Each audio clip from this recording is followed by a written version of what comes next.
happening, bro? Oh, because it needs an update. Because it's needed an update for like a year and it keeps telling me and I keep saying, no, I'm not going to update you. Wow. Fine. I'll download the update. Fine. If this takes more than 3 minutes, I'm going to be so upset. Oh, it's literally already finished. Okay, cool. That was terrible. I hated that. I don't want to do that. I'm never going to do it again.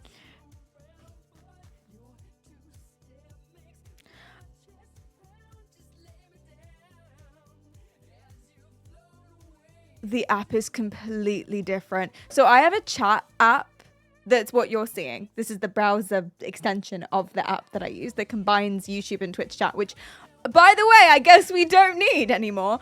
Anyway, that's a whole other thing. They stole my YouTube babies. It's relevant. Anyway, the app changed. It's completely, the UI is completely different. This is a completely different, it's dark mode now. And it has graphics. It used to be some weird, just like TXT file. This is the worst thing. The worst thing I can imagine. How could this have happened? Never ever update your apps, I swear to God. Oh, but I can see you now. Oh my God, but it worked. Hi. Okay. Jared, sup? Hello. Okay, someone spam me things. Oh wait, no, it's not working. It's still slow. Oh no, I got you. Okay. Yeah, 07's for YouTube live channel. I know, they still banned me. I'm gonna try and get in touch, but my appeal got rejected.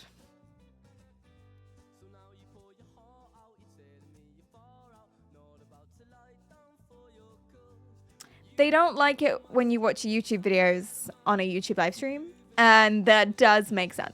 Even if you don't watch like entire videos and it would be okay and it's fair use and blah blah blah blah, they don't like that.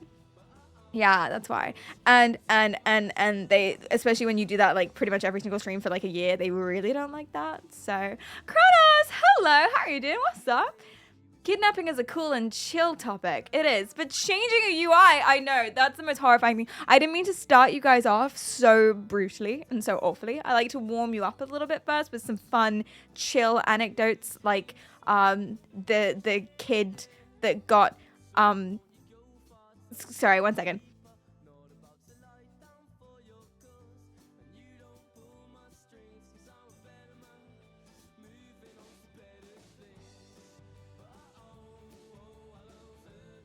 Sorry, I had to talk to my intern about an issue.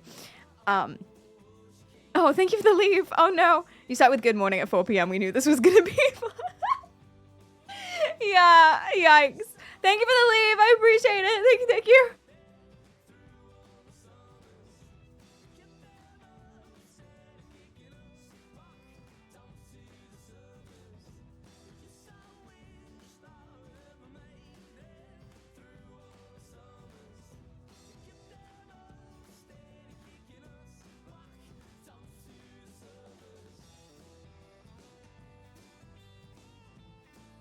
I'm back now. So, there it is. It's Vegas commentary. That's such BS. Thank you. That's what I think too. But I'm gonna be honest. I didn't actually ever read the YouTube terms and services. I feel like I've probably not done anything wrong. I don't know. They disagree. So I don't know.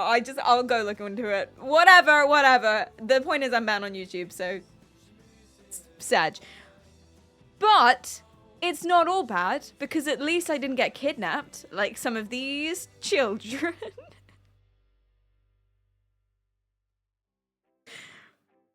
I was told, when I was planning today's stream, I was told this could be an okay topic. Like, there's lots of interesting stuff in here. If you just make sure to do it in a way that isn't devastating. If you make sure to do it in a way where you emphasize that the cases you're talking about, that they're okay and that these things are fine and that it's actually like, it's more interesting from a legal perspective or from a mental health perspective rather than this kid got beaten up. Because no kids that I talk about probably have gotten beaten up. You know, we're not doing any of that, nothing too serious, nothing too sad.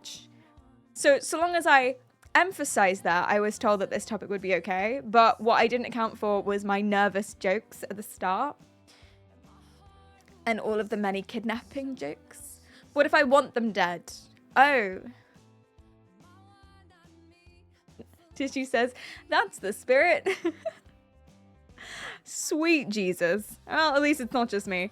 The lighter side of kidnapping. Exactly. We're doing kidnapping light today. Lite. Did Cleed get banned? Yeah, Cleed got banned from Twitch. I got banned from YouTube Live. It's just been a bit of a week, to be honest. Although Cleed should be back any day now. I'm still banned until February 2nd. 12th? I don't know. February. It's ridiculous. So upset. I'm so upset.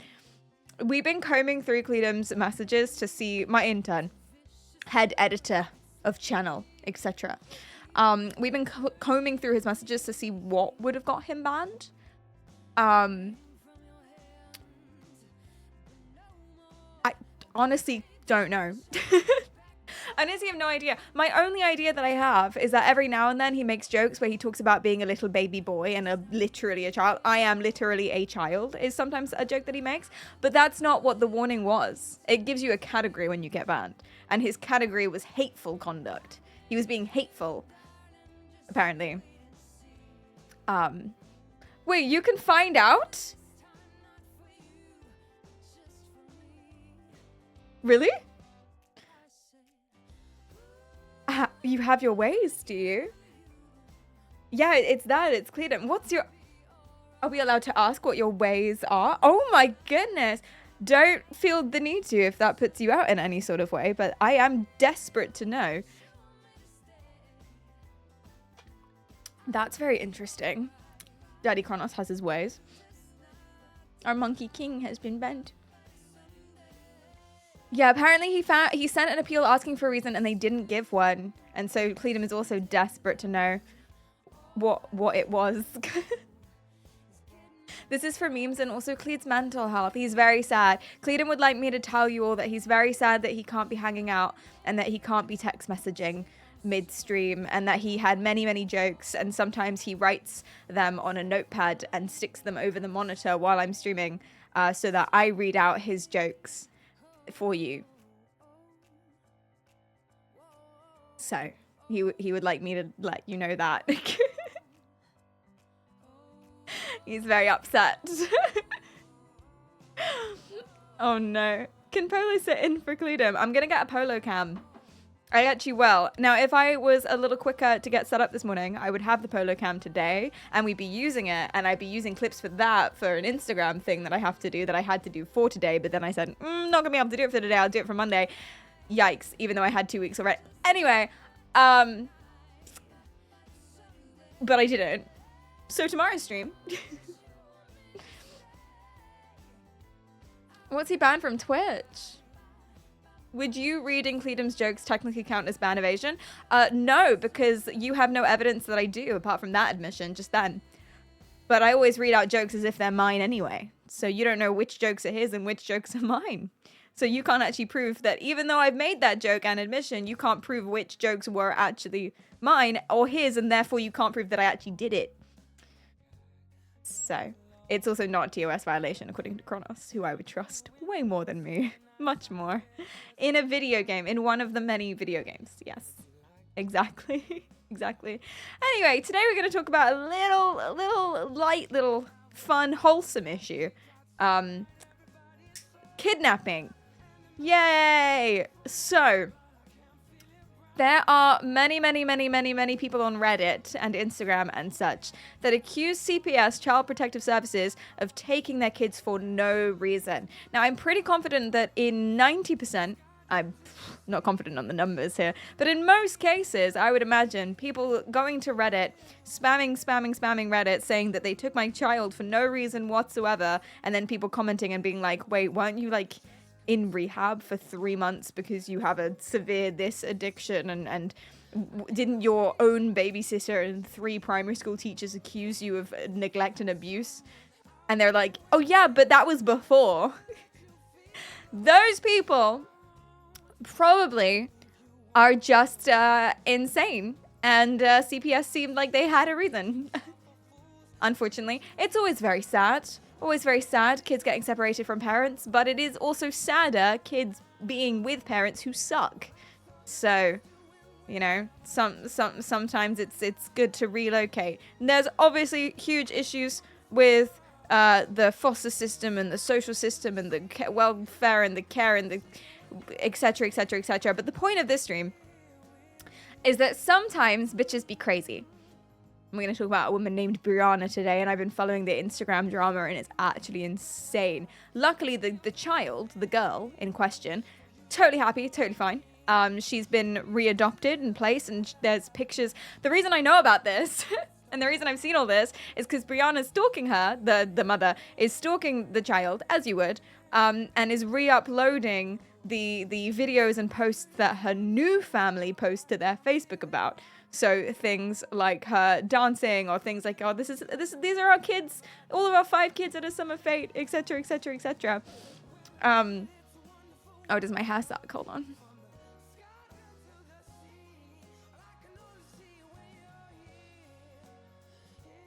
Oh, here.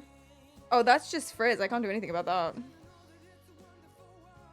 My head just sucks today. I can smooth it like this, see? I guess. You know, I could just go fucking bald, honestly. I used the wrong shampoo. Okay, that's a lie. I had to shower downstairs. And I forgot to bring my hair stuff. And so there wasn't any shampoo downstairs. I have no idea what my parents, for all intents and purposes, parents-in-law use for shampoo. It's all conditioners. Like, it's all conditioners. I'm very confused. I was baffed out. I was like looking through all of them. I couldn't find not a single shampoo. Yeah, you use shower gel in your hair.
Okay, still like shit. I know, but it's better. It's better. Well, thank you so much for the sub. I appreciate that a lot. Thank you. Isn't it all just soap? Don't you fucking start with me.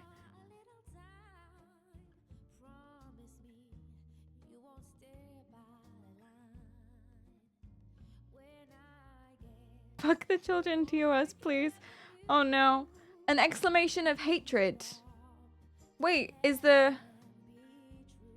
When it gets sent across to Twitch, they don't get given the context, which is one of the leading causes of incorrect bans. Yeah, sometimes Cledum does. My intern head mod editor person who got banned recently. Sometimes he does do sarcasm. So he'll say stuff like, I hate women. Or, well, I'm not going to give any more examples. Vala, hi, welcome in. You're imprisoned, head moderator. Exactly. My unjustly imprisoned head moderator. Give us 8 more examples. You know, I don't think I should. I think that's a bad idea. Yeah, sometimes he does say things on occasion that are you know, sarcastic. He definitely doesn't say anything worse than what I say, and I'm not bad. So, GG. What if Clede was secretly dropping slurs in Asmongold's chat? See, I don't know what he get up to. He has promised me that it had to be in this chat because he doesn't talk anywhere else. So, he couldn't have been dropping slurs in Asmongold's chat. Well, to be fair, he does go to bed after me, so... Also, men lie. Also women, but he's a man. We don't know it was unjustified. He's also not here to answer him for himself. Well, he is over there. Any words? Honestly, I'd like to know just so I can not do it again. Oh. Oh, you're full of shit. Oh, so sweet. Lying. Otherwise, I'll censor all of my great jokes. Yeah, that's a good point, actually. That's a good point, because once he comes back, he's going to be, like, you know, on edge and stuff, and we're going to miss all of his fantastic, wonderful jokes that we couldn't do without. So, there it is. Nebula says, what great jokes? It's a lot of audacity coming from a Trackmania player, Nebula, I'm not gonna lie. Oh, I have something for the Trackmania boys soon. That's all I'm saying for now. Cleed also likely can't be shown on stream while banned or you'd be in big trouble. It's okay, he doesn't have a face or a tongue or a body, so he can't be anyway. He's just ethereal. Really, he's just a concept more than anything else. So, yes, I have something cool for the Trackmania boys.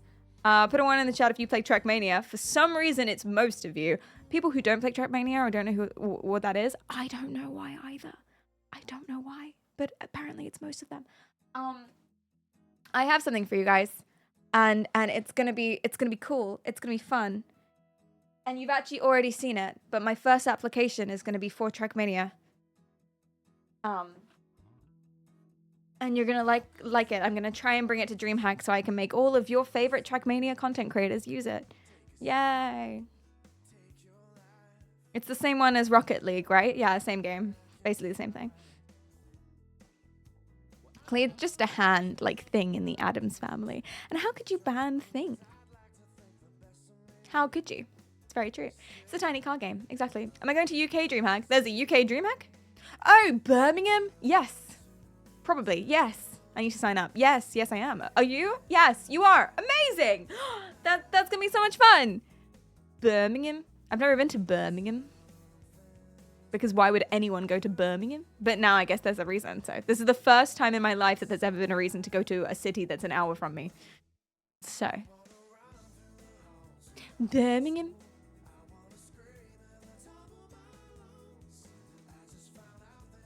I bought a giant bookshelf which is held together only vertically and only by gravity. Well, that's a disaster waiting to happen. Have you got any, like, super glue or something? Anything like that? Why? Kronos, that'd be so fun though. We can hang out. Yay. Yeah, yay. DreamHack Birmingham. I can't. I have such low expectations. I'm not gonna lie. I have the lowest expectations ever. I just, frankly, and I might be biased, I just think that anything the UK does has to be shit. Inherently. And I've yet to be proven wrong on that, really. So, you say no. Sometimes it's wonderful. Okay. We do a good fish and chips. It's a convention that has Greg's. Say no more. I'm there. Oh, no, actually, hold on. Greg's do a fuck off good vegan sausage roll. I forgot about that. I haven't had one. I've never had one. People say they're amazing, but I've always just got the meat version because why would I get the vegan version when I could have the meat version? But now I'm a vegetarian and I've never had one. Let's go. It's all happening. Amazing. Vegan sausage. I know, Max. It's made of hopes and dreams. Have you had the second most popular Greg's item? A steak bake. You know I have. Of course I have. Everyone's had a steak bake. Oh, sausage, bean, and cheese melt. No, I haven't. Is there a vegan one of those too? I can make someone else eat it and then watch them like this and then ask them to describe it to me in detail. Sag. You guys made James Corden and still haven't apologized. It's a very good point. I would argue James Corden made himself. I wasn't there. I wasn't involved. Frankly. Who else did we make? We made John Lennon. You're welcome. We made... Oh my god. Name a British person. Harry Styles. You're welcome. We made Ice Spice. Did we? Or is she American? In which case, sorry.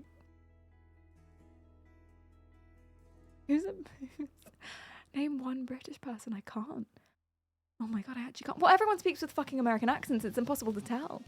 It's actually impossible to tell. Actors and actresses in their movies, they put on American accents. So I have no idea who's British anymore. Benedict Cumberbatch. Benedict Cumberbatch. Imitation Game. Hugh Laurie. Yes, exactly. Henry Cavill. Thank you so much. There's the one. Tom Hardy. Yes, we did. David Beckham. He can kick a ball, all right. He does a good job. Stephen Fry. We made Stephen Fry, and you shall be eternally grateful. You're so welcome. Although, isn't Stephen Fry dating someone really, really young? Like, way younger than him. Do you know what? It doesn't matter. Do you know what? I don't want to think about it. It's fine. I'll let him have it. He can have that one. He's so wonderful that he can just... I'll give him a pass. It's okay. Attenborough. The guy whose titles are longer than his full name. Yeah, true, Jesus. Well, he's had quite a long life, to be fair. So, America was a pretty cool place before Europe got there. Yeah, man, you guys had all them wood carvings and shit. And then the British ruined it. Sorry. He's been married to his husband for years. Yes. Which actually arguably makes it worse, because then he would have been even younger. But he's not that young. Like, it's fine. He's not like it's fine. So it's like it's Stephen Fry. He can do what he wants. He's earned the right. He's fine. It's fine. Let's just not think about it. Let's talk about different kids. Stephen Fry didn't do anything. Wait, hold on. Let me fact check myself here.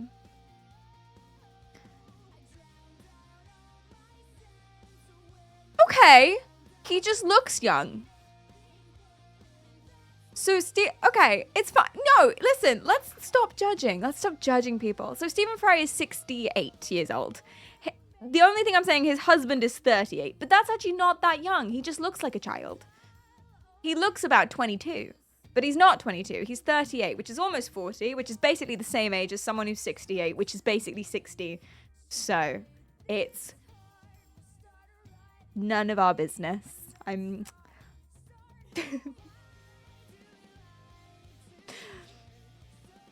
He was 28 when they got married. Well, I don't...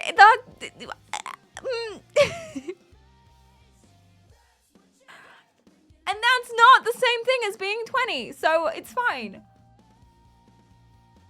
28 is basically 30, which is basically dead in the ground. So... whatever.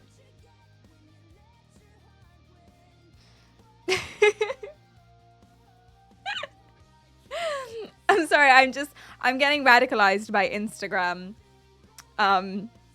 So that's why I said that, my bad.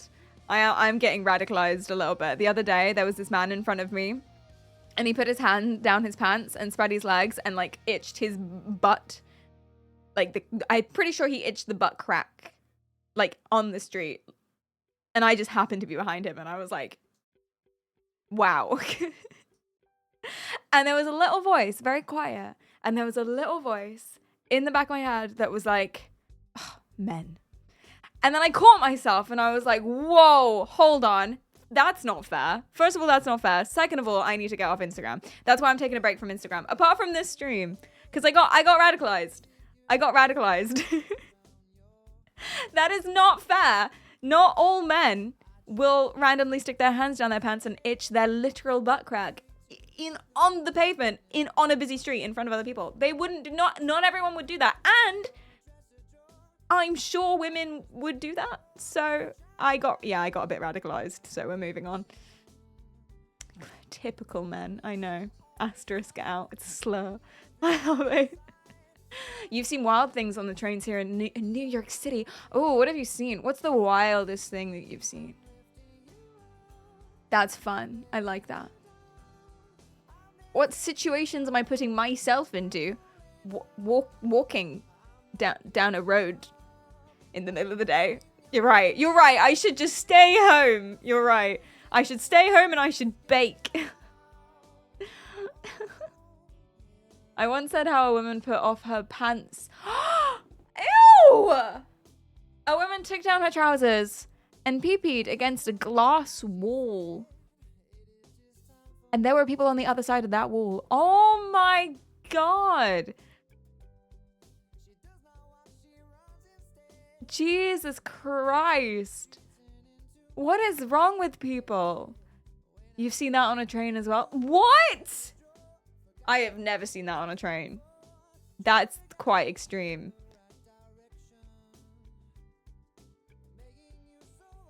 It was downtown. Oh, it was downtown. I have never seen that on a train. That is, wow. Trains are lawless wastelands. Oh, hi. Is that why Americans can sometimes be weird about public transport? Because apparently the public transport is so bad that people just refuse not to take it, to the point that people will refuse to take it in London as well. Because the one, they're used to it being bad, so they'll just assume it's the same. But it's also a status thing. Like, there was a real asshole that I didn't work with, but someone I knew worked with. There was a real raging asshole, and he was, like, really upset about going to this event because he had no way to get there. And my friend was just like, it's 20 minutes on the tube. Yeah, it's like an expensive Uber. It'll take a while if you drive, or you can't really walk it, but 20 minutes on the Victoria. Right by where you're staying. Super easy. And this guy just point blank refused to take the train. Like, completely refused to take the train. He was like, oh, well, you can take 2 buses instead, and that'd be easy as well. Completely refused to. American. And I'm wondering if that's because of the association. But he did say, I don't want to be one of those people. He didn't want to be one of those people who took the underground. Like, all people, all of the people.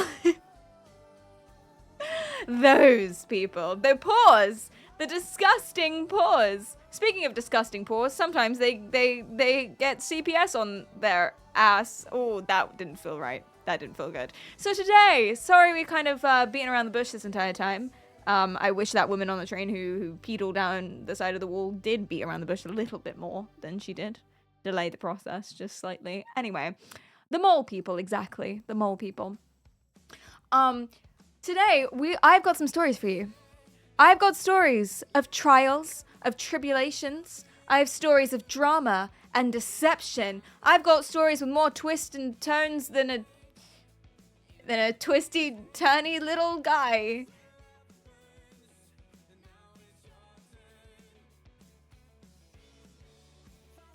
Yeah, sticking with it. That one.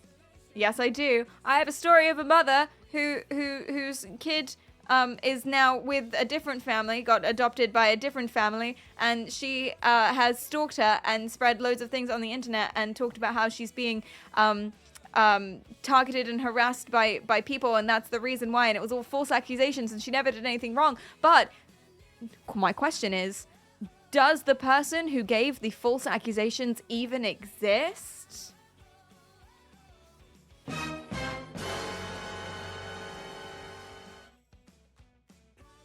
Because they might not. But who knows? That's a big spoiler coming up. I've got a story about judges. On the flip side of this, I've got a story about judges who are legitly taking money, like millions of dollars, to ship kids away, basically. My understanding of the drama, but it wasn't exactly this, is that parents didn't really want their kids anymore.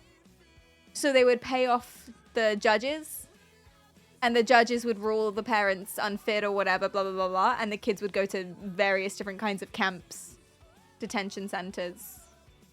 Pennsylvania. Big scandal, man. Big scandal. Yeah. Kids for Cash, it was called. It was a Kids for Cash scheme. Yeah. Yeah. They're fine. Most of them. Most of them are fine. It's all come out now. Where do I sign up? It's incredibly fucked up. Oh, dear. Oh, dear. I've got a story of an incident where a social worker went into a family who was completely normal, decided that she didn't like them, got misunderstood, and then because she got something wrong, instead of being like, hey, I got this piece of information wrong and I've wasted your time and actually you are fit to have these kids and I made a mistake, she decided just to double, triple down and make shit up. Very stressful. Kid is fine. Everyone's fine. It's all back to right now. Yeah. How much do you know about how we sent people to Australia? Because that's what I thought you were talking about. I know nothing about how we sent people to Australia. How did we send people to Australia?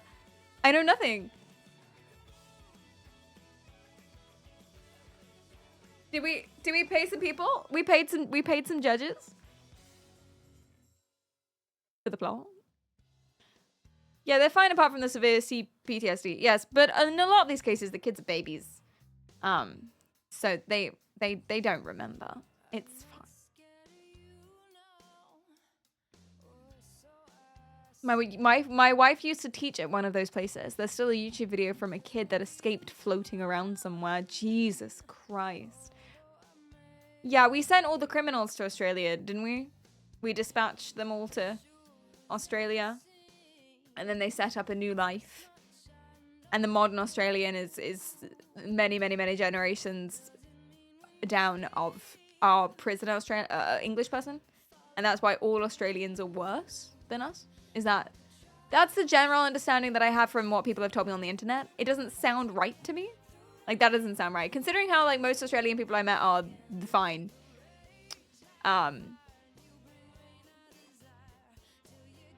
I imagine at some point in all of that, the Australians got bit by some kind of radioactive spider. And it just put them to normal again. Like, it just undid all the damage. And now that's why Australians are fairly normal. What about New Zealand? I don't know. I think they just kind of wandered around. They got bit by the emus in the war. Something like that. Yeah. Or shot by an emu. The definition of criminal is very fast and loose. Oh no, was it like political criminals? Like anyone who disagrees with me. To Australia!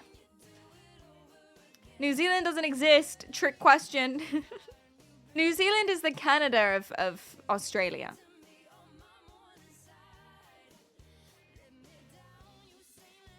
Which is why I think it would be nicer to live in. You can't become a citizen of New Zealand if you have autism? What? Wait, really?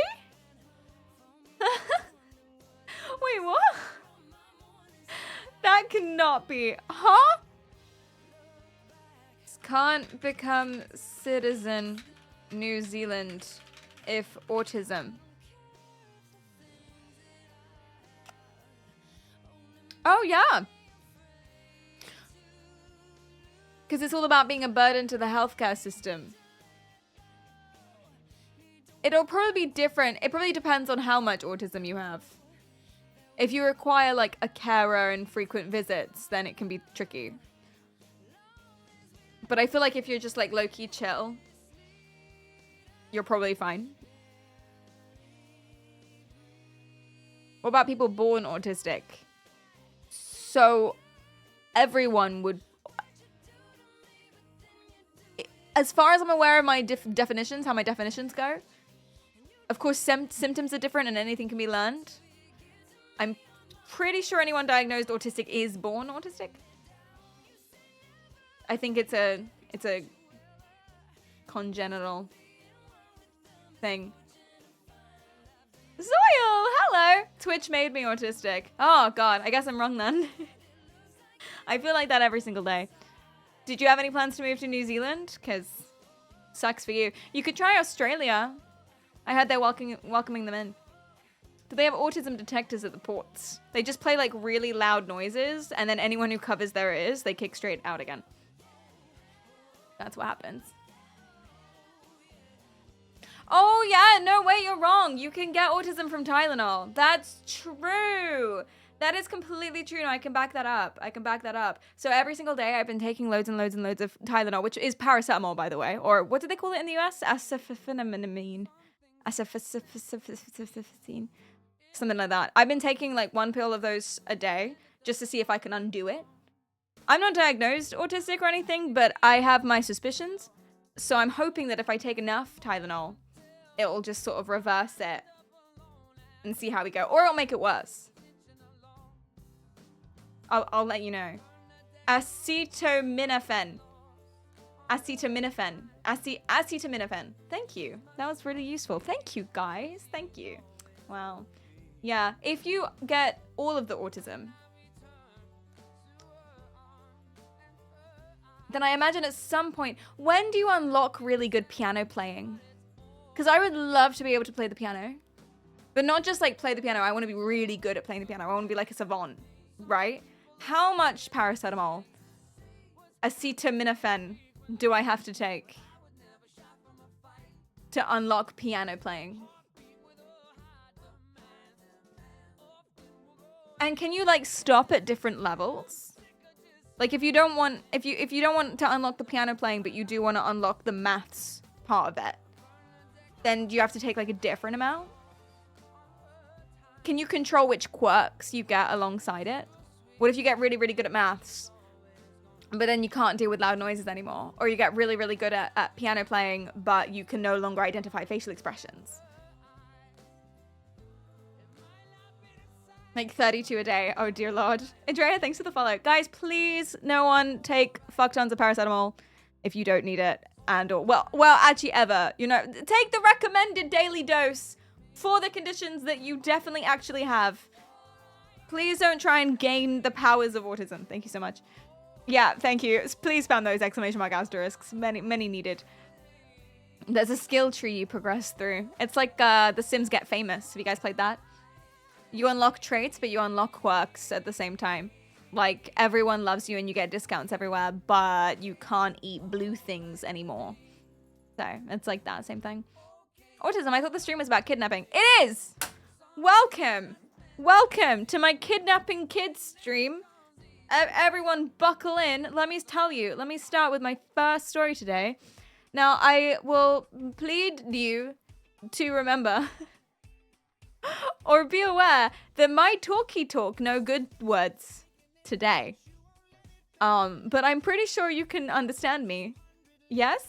Probably enough. My brain isn't wording through my mouth. So I'm gonna do my best and give some cool dramatic stories.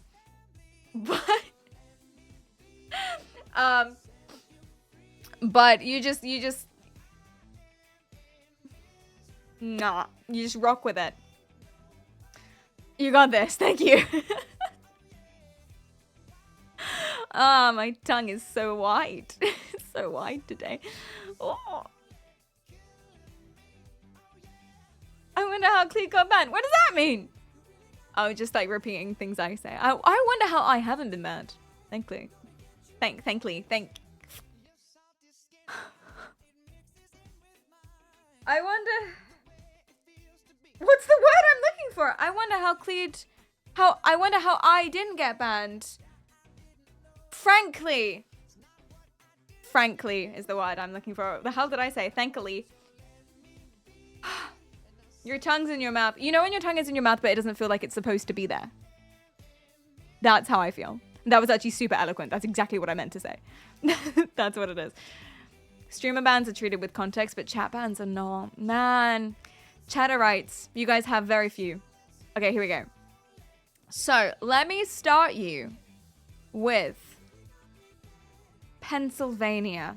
Does anyone know any artists or any musicians that are from Pennsylvania? Where was Britney Spears from? Wasn't she Canadian?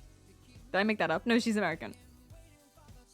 She was born in Mississippi, which is about maybe 500 miles from Pennsylvania. I have no idea how much 500 miles is. I have no... The Keystone State. Ah. Musicians born in Pennsylvania. Taylor Swift. Oh shit! Taylor Swift.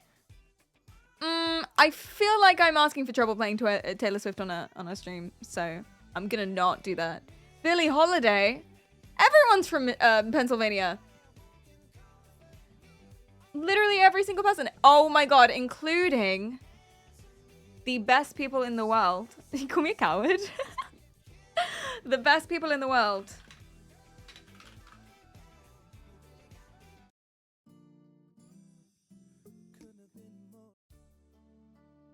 Boys to men. I don't know anything about the individual men or boys, but cast your mind's eye back to the early 2000s, Pennsylvania, where stuff like this was playing in every supermarket.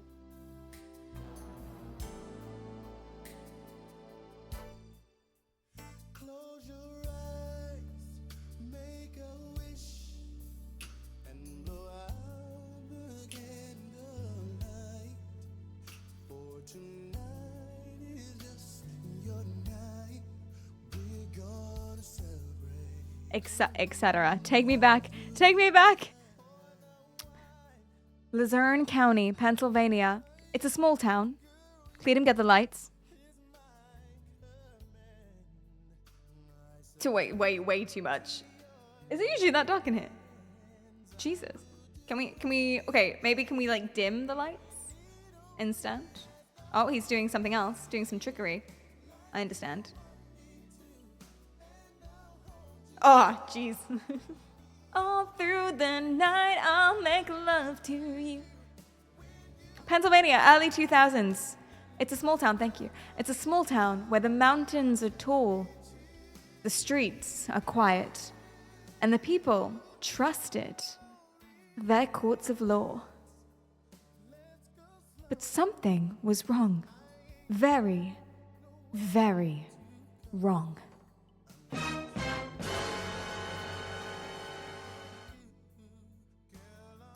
Kids were disappearing into juvenile detention centers at alarming rates. I should have waited and done the dun there. That was more dramatic. Anyway, next time.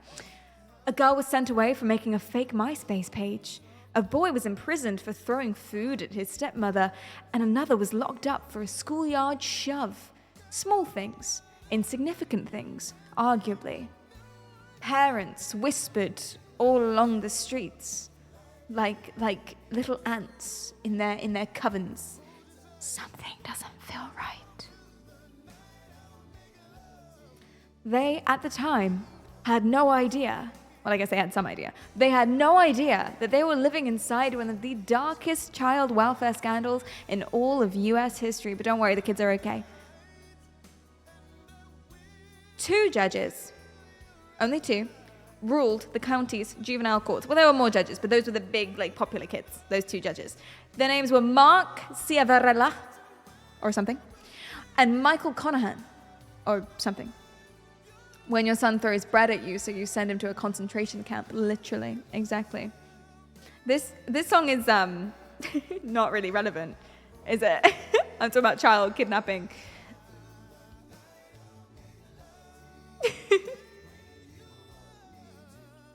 Well, I'm more talking about like judge badness. So I don't know. This isn't quite the right vibe. Okay, let me try this instead. Someone else from Pennsylvania.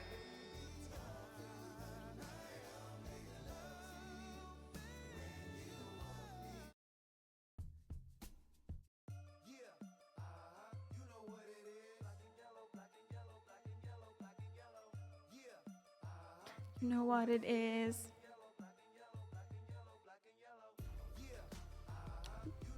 That's better. That feels more right. Okay, let's actually do this properly. No, fuck it, I love it. All right, so 2 judges. We got Mark and we got Michael. Easy to remember because they're both white man names. Mark was someone who was stern, cold, and he was obsessed with zero tolerance. He had a hard zero tolerance line, which, you know, can be good for judges if he's right. Michael was very well connected. He was always smiling, always networking. You know, the people's choice, the people's favorite. Sussy bastard, basically, ultimately. Behind closed doors, they held meetings with private developers. Building, well, guess, what do you think the private developers were building? Judges accused of sending too many kids to juvenile detention centers. What were the developers developing?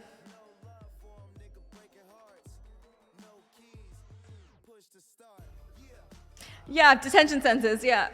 Interesting that, isn't it? Developments, ooh. Something like that.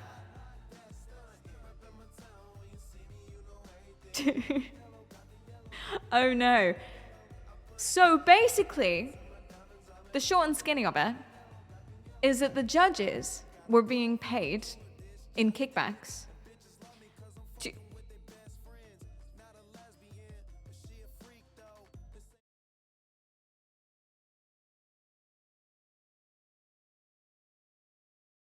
Someone cue something, please. Wait, let me open the app to cue the thing. Someone cue something else. What have I got? Oh yeah, I've got this. All right, cool. We'll go for that.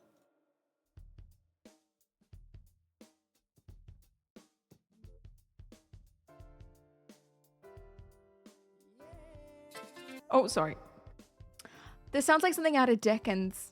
It did actually take place in Victorian England. A lot of the stuff, yeah. So basically what was happening, the short and skinny of it, is that the judges were besties with the developers who were building detention centers, juvenile detention centers. And so they were getting kickbacks and money, basically, for keeping the beds of these detention centers full.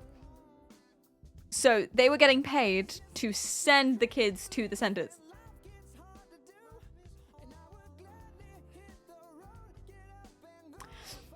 And it was things like cash. It was things like luxury condos. They were paying for vacations. They were literally handing them envelopes stuffed with money. Like it was that sort of freaking Mickey Mouse-esque villain shit. How long did they get away with this? A while. But I'm getting ahead of myself. $3 million in total, secret payments to the 2 judges. They profited every single time a child was dragged away in handcuffs. I know. And it's something that the reason that I like sharing stories like this, I was going to say the reason I like stories like this. I don't like stories like this, but the reason I like sharing stories like this is because it's shit that people would be like, that's a conspiracy theory. If someone came out with it, they'd be like, that's just a conspiracy theory, but it actually happened, bro. It actually happened. Most conspiracy theories are nonsense, obviously. Don't get sucked into it. There's so many people that believe wholeheartedly in conspiracy theories and it ruins their entire life because they're just insane. And I got one of them for you today as well. But sometimes, every now and then. So, A lot of the time, the kids that appeared in front of the judges didn't have representation. He pressured them into waiving counsel completely. He was just like, no, just sign this. It'll be so much quicker. Sometimes the entire thing lasted about 90 seconds. So the kid would come in. He'd be like, oh, just sign this. It'll be so quick. Oh, no, it's not too bad. You're not in that much trouble. Slam the gavel. Boom. Off to the camp. It's really, really awful. But one time there was a mother. Her son was sent to one of these detention centers for like a really stupid little thing. I think he threw something. Like he threw a pencil near a teacher or something like that. And she was like, okay, that's obviously nonsense. So she reached out to the Juvenile Law Center in Philadelphia and they started digging. In 2009, loads and loads of federal agents stormed the county courthouse. The files were seized, computers were taken. And eventually it hit the news. Not in that much trouble, gets sent to jail. Literally. Basically, I think you could describe this as selling kids, could you? Selling kids to private prisons? You probably could. You could describe it as that. Which sounds even worse. The family should get a chance to outbid the camp. Oh dear. But it has a happy ending. It has a happy ending because one judge, the mean one, or the one, not the mean one, the one that was super well connected and stuff, he got 28 years in prison. The other one got 18 years. And you know what judges are like. They're old. Yeah. You got to be pretty old to be a judge. So that's pretty much it for them. 4,000 convictions were completely expunged, including the thing that they got in trouble for. So there were some kids. There was a case of a kid called Matt. They've obviously hidden his real name, but Matt was a kid who actually did something bad. Like he did something wrong, and it kind of would have fucked up his chances to go to uni and all of the stuff like that. But because he got his conviction completely expunged because he was caught up in this, it meant that he was allowed to have a fresh start completely. So yay, I guess. Silver lining, I suppose. 4,000, I know. 4,000. But they all got it. Well, they didn't all, but most of them got expunged.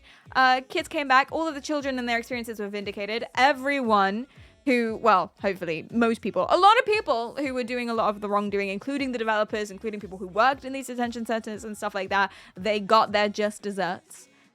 And it's a very satisfying fuck you all. Yeah. Pennsylvania as a state reformed its entire juvenile system. So kids now must always have attorneys present, always, non-negotiable, can't sign them away. That's impossible. They must have an attorney. Youth incarceration has to be like a last resort, and subsequently it's dropped massively.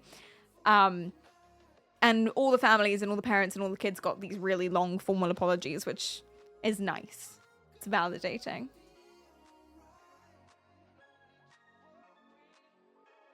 The parents were in on it. Were they? I don't think the parents were in on it. Maybe some of them. Did they all get to throw rocks at the judges? That would be fun.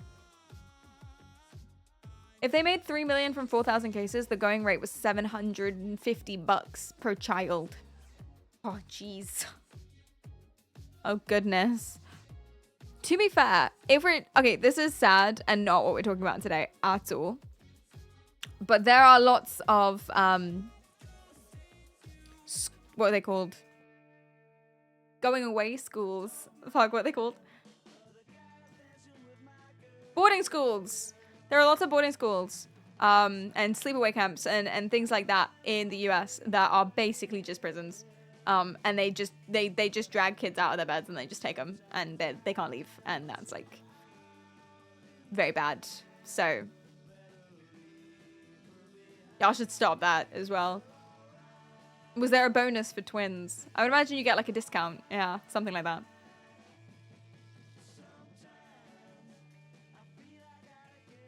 Governmental corruption is the just sign here cornerstone without counsel.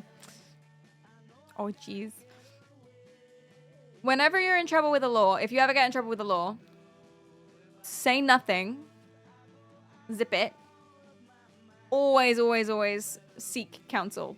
Don't say anything without an attorney or a lawyer or whatever. Yep, I want a lawyer. They'll treat you like you're being really annoying. And they'll treat you like you're... But that's because you are being annoying to them. You are being annoying. But you're way less likely to get in trouble. The reason they're annoyed, the reason they're frustrated is because if you don't say anything and you get a lawyer before you say anything, it's so much harder for them to make a conviction. Nothing. Every day is Shut the Fuck Up Friday. Genuinely is. People complain about the US education system when people won't even get out of bed. I know, right? Basically, that's the same thing. That's basically the same thing. Yeah.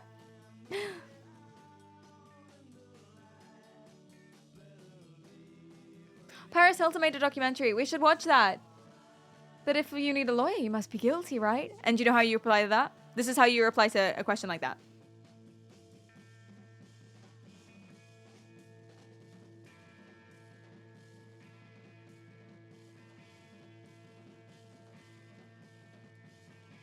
Done. That's it. Shut the fuck up Friday. Zilch. Nothing. Good morning. Hello.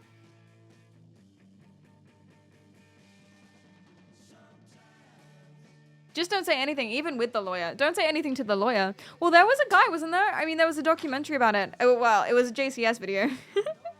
There was a guy who literally didn't say anything. And they were panicking because they couldn't charge him on anything. Because he would not talk. He literally wouldn't make any sort of movements at all. He cracked at the end, though. But JCS at least thinks that he would have got away with it if he didn't crack at the end. Please direct all questions through my attorney. It's me with my management. And how much do you charge for this? Ask my management. Oh, you aren't replying to our emails. Have we done something wrong? My management will tell you.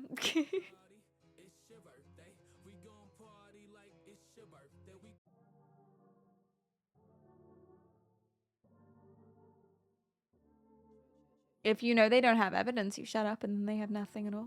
Yeah, exactly. Especially if you're innocent, because they don't have evidence. Because you're innocent. So they can't have evidence because you're innocent. Because you didn't do it. So you literally don't say anything. And then even if they still think it's you, they can't try you. I don't know. I don't know.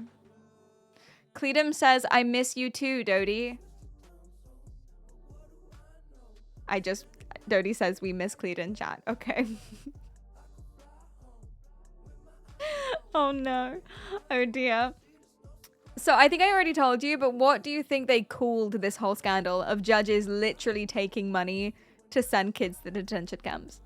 What do they call it on the news? It's kind of funny.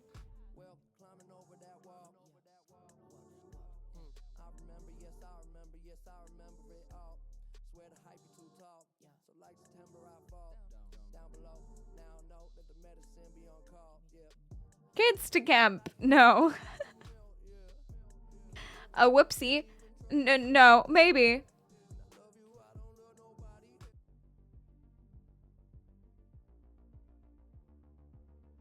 Object and detect. What does that even mean? It's the US, so probably something on Hinge. It really was. Yeah, it was kids for cash. They called it kids for cash. Or cash for kids. Something like that. Let me find you.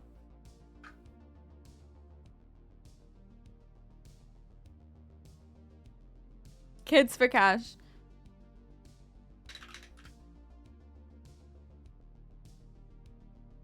Kids for cash. That's what authorities say was the bottom line of a diabolical plan. Even more shocking were the identities of the two men behind it. They were men in black, men with the power to take away your freedom and your future. Jim Avila reports that they're accused of using that power to get rich, rich on the backs of children.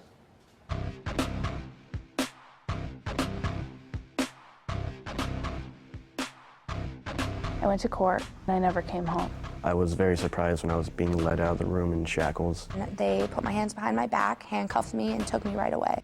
kids locked up and taken from their parents on their first, even minor offense. I was only in front of the judge for not even 4 minutes. He barely even looked 4 at minutes? me. He was just looking at paperwork on his desk.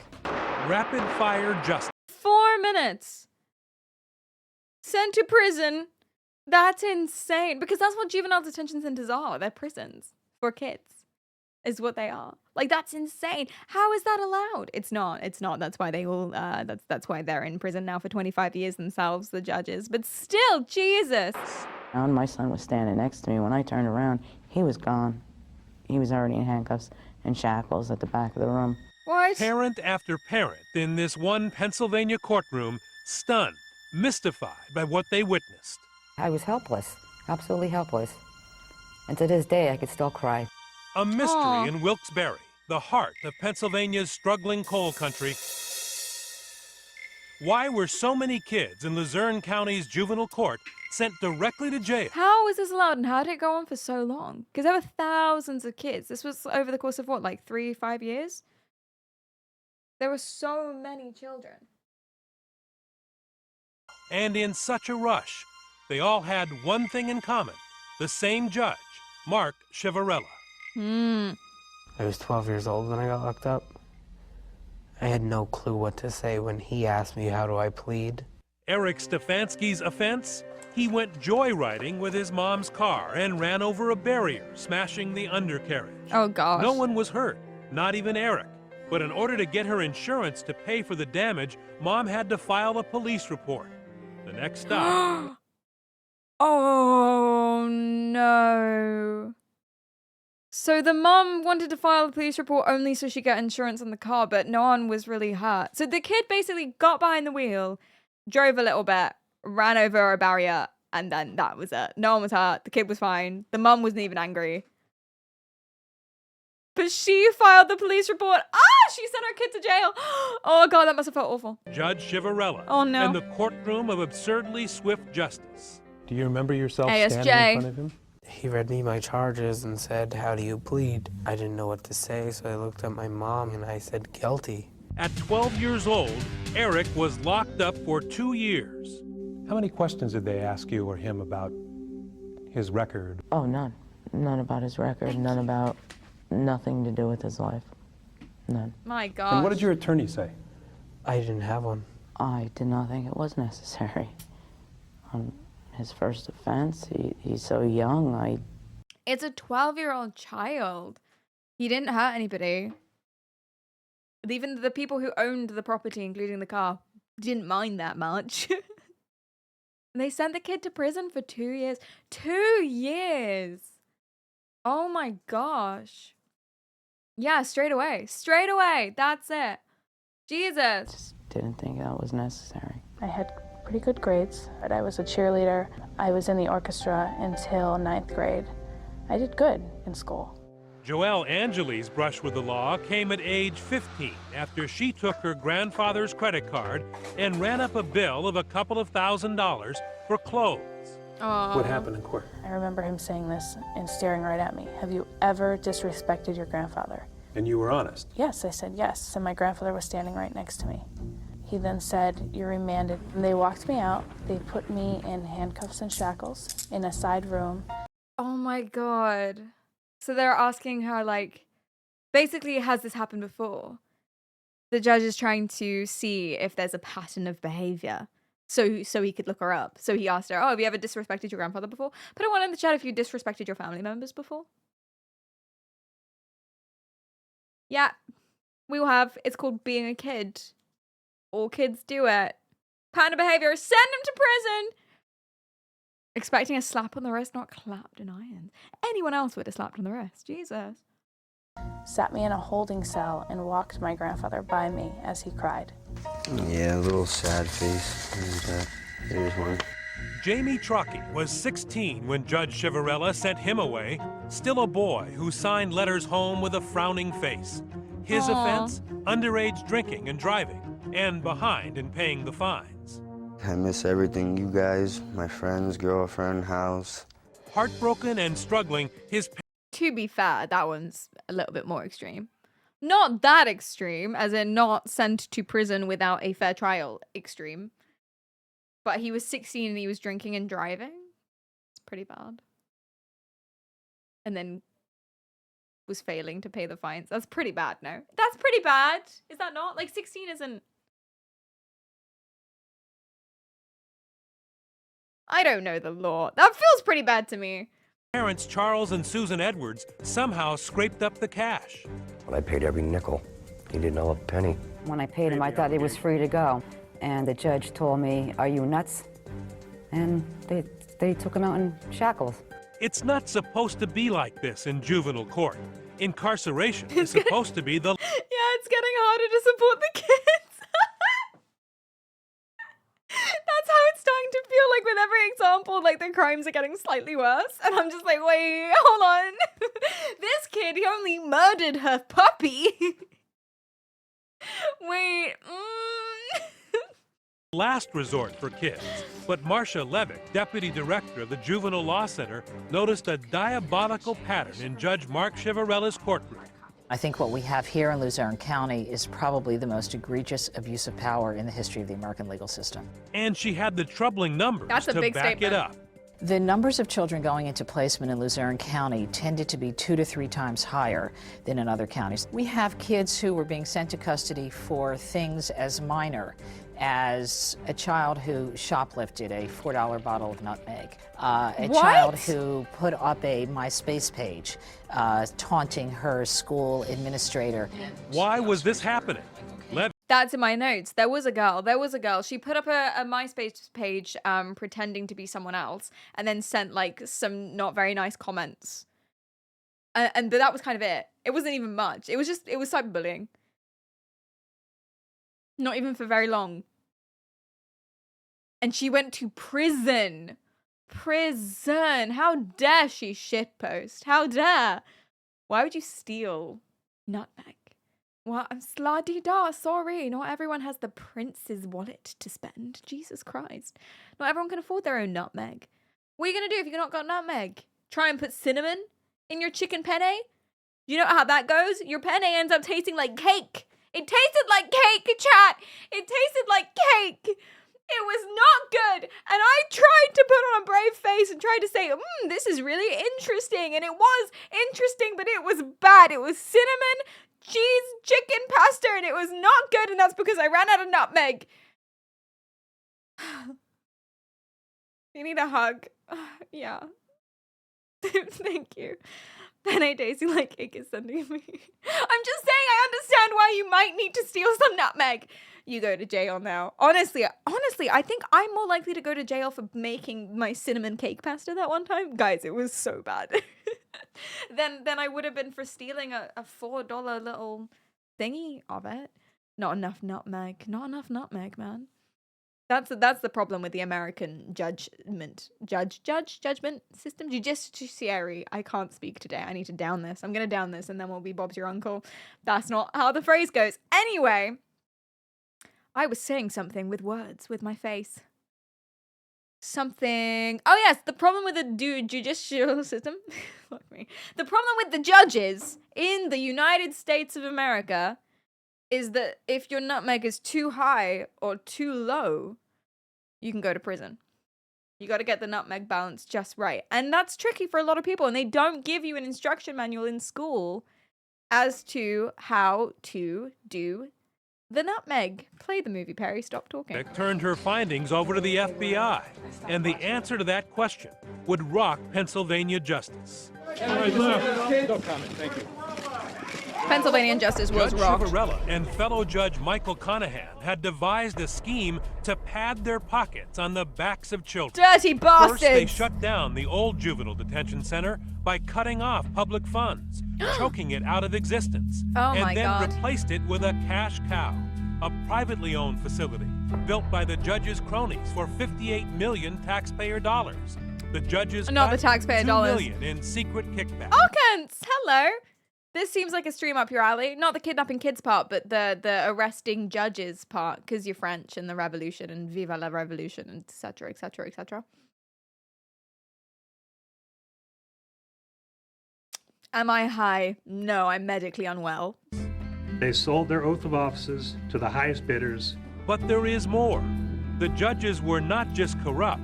To keep all those new $300 a day beds filled with children, the government says Judge Ciavarella did something awful, something unthinkable. Prosecutors say he sold the children. He sold the kids, man. He sold. That's what I said. I said, could you say that he sold the kids? And you guys were like, no, but he did. He sold the kids for cash money. Okay, so here's what happened. And I didn't know the first part. Not only did the judge's besties be developing these private detention centers and then were giving money, but also holidays, apartments, other benefits and things like that, sucking their dicks, probably, something like that, I don't know, of the judges who then sent the kids to the detention centers for no reason whatsoever. Not only was that, but they also petitioned as judges and judgment boys with their little gavels to cut off the funding to the other already existing detention centers. So it was just, everything was just funneling all of this money, all of this business into the new privately owned ones for money. And so if you stole like some nutmeg, for instance, like literally nutmeg, you go to prison and you miss at least 3 proms. 3 proms. That's the silver lining. Proms are terrible. But, you know, apart from that, terrible. Jesus Christ. Basically human trafficking. See, I was gonna say that, but I don't know the definitions necessarily of all of these terms. So I didn't want to go ahead and be like, them judges be human trafficking, because that feels like a really big word. But it's definitely at least that vibe. For sure. Yeah. The lowest paid judge makes $113,000. To be fair, it's really hard to be a judge. Not as in like, oh, they have such a tough life, decision making, ooh. Like, that's not what I mean. I mean, like, there's a reason why judges are really old. It's because it's like an end goal career, end of your career kind of thing. Like, you be a lawyer for 20 years and then you apply for this and then you take all of these exams and then you be a lawyer for another 10 years and then you do blah, blah, blah. And then only some people are selected to be judges. Like, it's really difficult to be a judge. There's a reason they're all 60, 70 years old. So it makes sense that they would get paid quite a lot.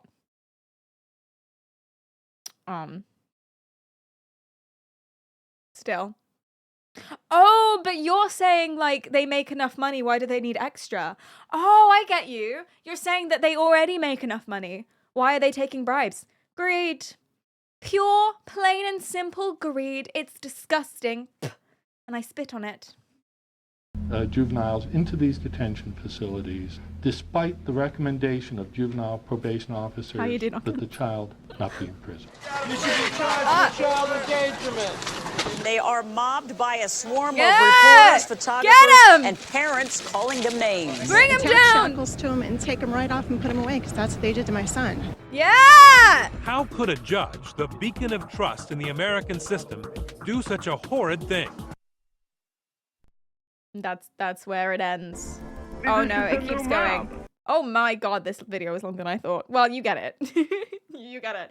It's insane. That's insane. How could they do such a horrible thing? This stream is sponsored by Opera GX. No, it's not. Anyway, do you know what I'm doing after this? I'm playing Raid Shadow Legend. No, I'm joking. I'm joking. It's happened in 2020. Yeah, no. 2009. 20/20. As in the 20th of... Wait, that doesn't make sense. You know, the 20th month of the year. August. This stream is sponsored by the Dyson Air app. That's so mean. You're so mean. And now I'm not even going to hear it. If you're saying, no, Perry, that's not what I meant, I'm not even going to hear it. Okay? Okay? Yes. I understand. Yes. I accidentally on purpose washed my hair with shower gel. I did. And I didn't use the right conditioner. And I didn't use any leave-ins. And I forgot to put heat-proof spray on. And then I didn't use my Dyson Airwrap to fix my hair, but I used a weird straightener and I did it while it was still kind of wet. And thus, here we are. Okay? Oh, Perry, your hair doesn't look that bad. It's like the same as it always looks. That's because it's all tied up. And I can feel it. This hurts. It's knotting.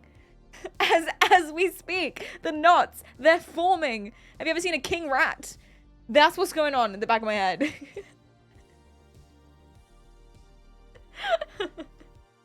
So I get it. I get it, okay? It's a horrifying situation.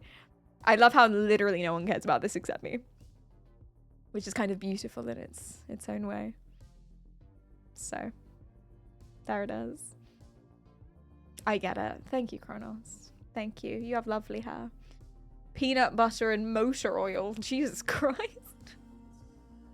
It's a very biker thing to say. Why did the Pennsylvania auditors completely miss this? Time to go to a salon. I actually might, though. I get very confused because my hairdressers have been manipulating me. I'm going to sound insane. After this, I'm going to tell you a story about a woman who believes that her kid was kidnapped by CPS, but I don't think she actually was. We're alternating between CPS doing, or judges or whatever, actually kidnapping the kids. But don't worry, everything has a happy ending. No kids were harmed in the making of this video. Everything's all Gucci. It's more just for the wow of it all.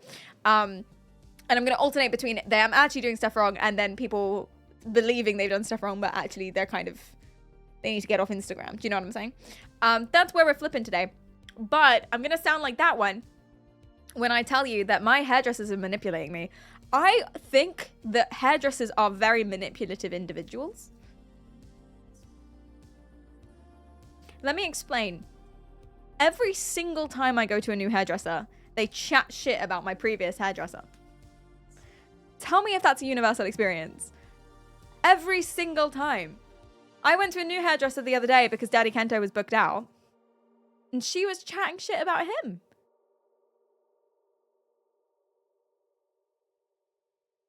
Every single time.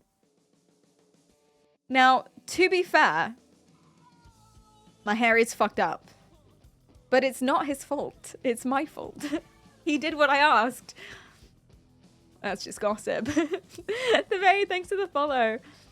All I'm hearing is you're unloyal to your hairdressers. First of all, darling, it's disloyal. Idiot. Second of all, yeah. I've heard Machiavelli started as a hairdresser. Oh, yes? That's news to me. That's interesting. Yeah, they have financial incentives. It is universal. Exactly. Hairdressers are manipulative sons of bitches. They will always talk shit about whoever your previous hairdresser was. Always. They'll be like, oh my God, I can't believe they did that. Oh my God, the last person. Who cut your hair last? This is terrible. Every single time. Every single time. And it doesn't even matter because you go to the next person, they'll do the same thing about the previous one. I thought I just got really unlucky and I kept like getting really bad hairdressers. I'm realizing that one, I'm just bad at communicating, and two, they're all lying. They're all manipulating. They're all fine. It was you. You cut my hair last time. Do you know, I might say that next time and just see what they do. They'll freak out. I've never been to a hairdresser in my life.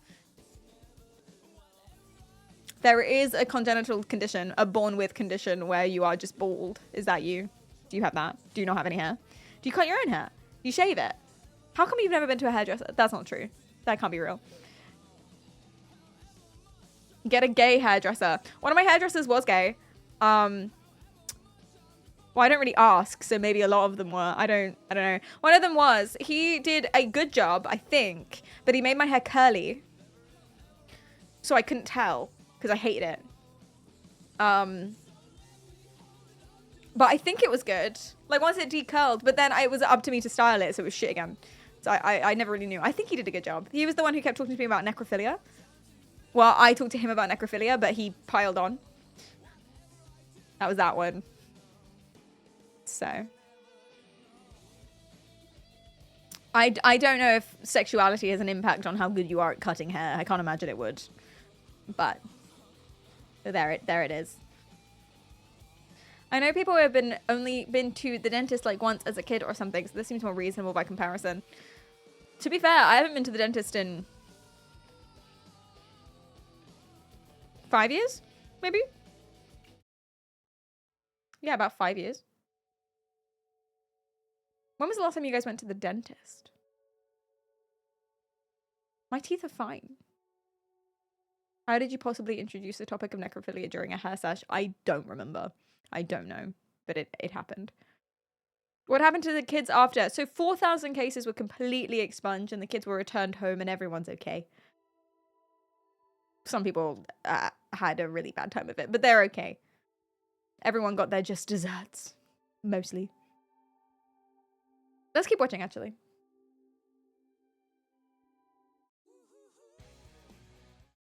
This is the new mafia. Well, they are a crime family. Chivarella and Conahan, all by their lonesome selves, they indeed shape a crime family. The old days, it was the La podcast Cosa boys are Nostra. out. Maybe they'll call themselves the La Courthouse Nostra. You're right. And, you know, Anger podcast fills boys. the airwaves. Wilkes-Barre, Pennsylvania explodes when people hear that men they elected and trusted to judge their children had profited off their incarceration, sent the kids to a private jail owned by cronies who bribed the judges. Prosecutors say they were in cahoots to then keep the They're jail in filled with cahoots. children I love who the did phrasing not of this belong news. there. Talk radio host Steve Corbett. Gangster judges were selling children into a prison camp.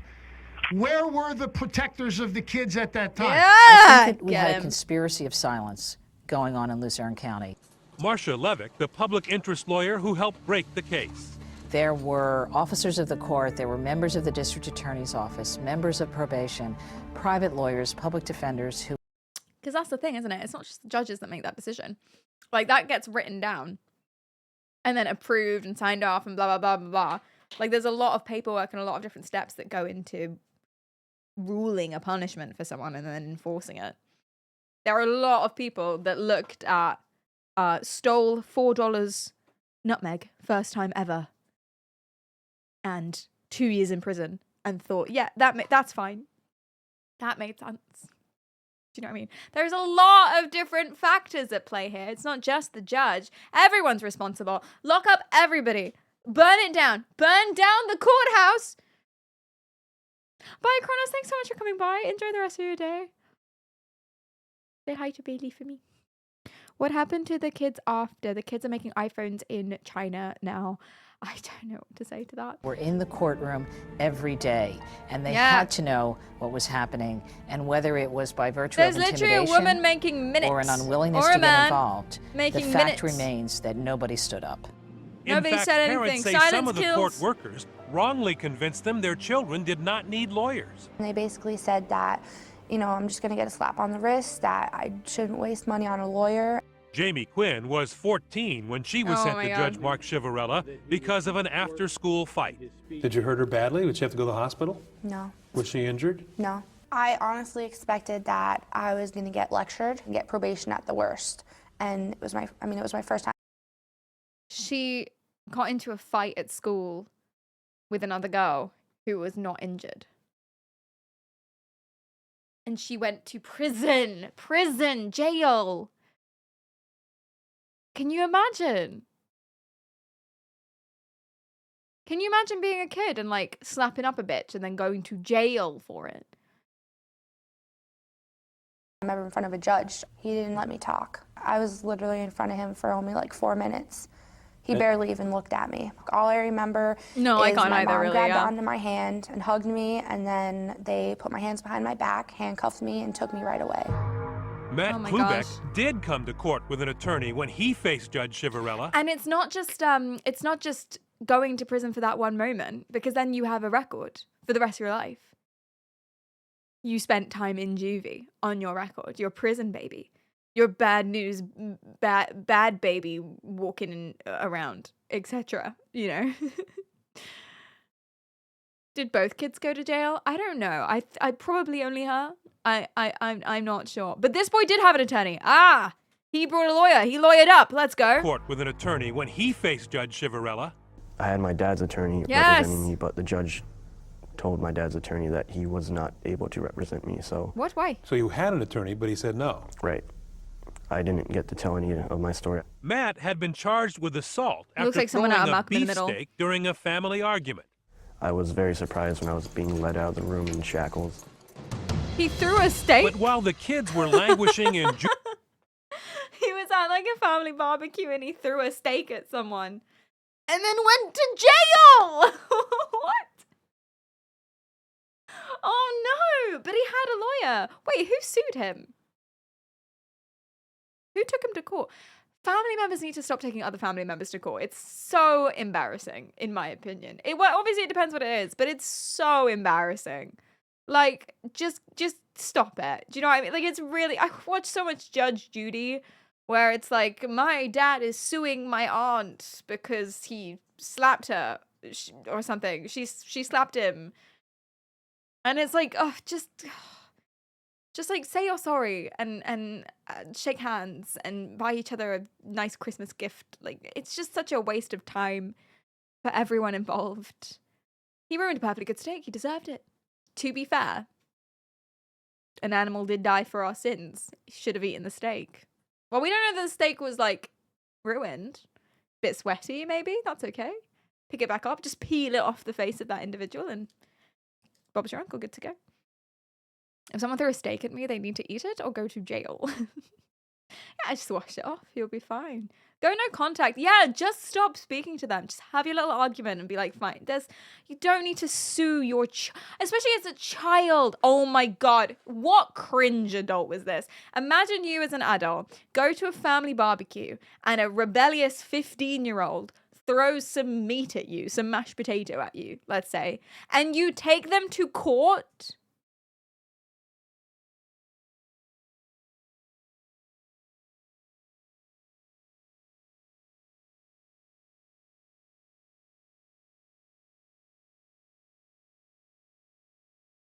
That is the worst. That is the worst person. You are the worst person that could possibly exist. That is so unbelievably, like, bad or immoral aren't the words I'm thinking of. It's like, it's cringe is what it is. That steak was the last straw. It's worse than Hitler. Yeah, the amount of effort that takes. Oh, God.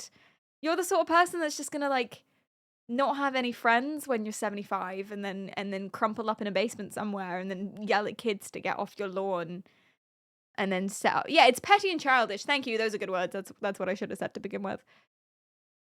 Just kick him in the balls like a real adult. Honestly, just throw the steak back. Just grab him, toss him in a river.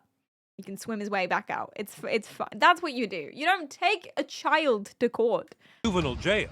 Their judges spent their dirty money 1,000 miles south from chilly Wilkes-Barre in Jupiter, Florida, an enclave for the rich and famous, near the homes of Tiger Woods and Celine Dion.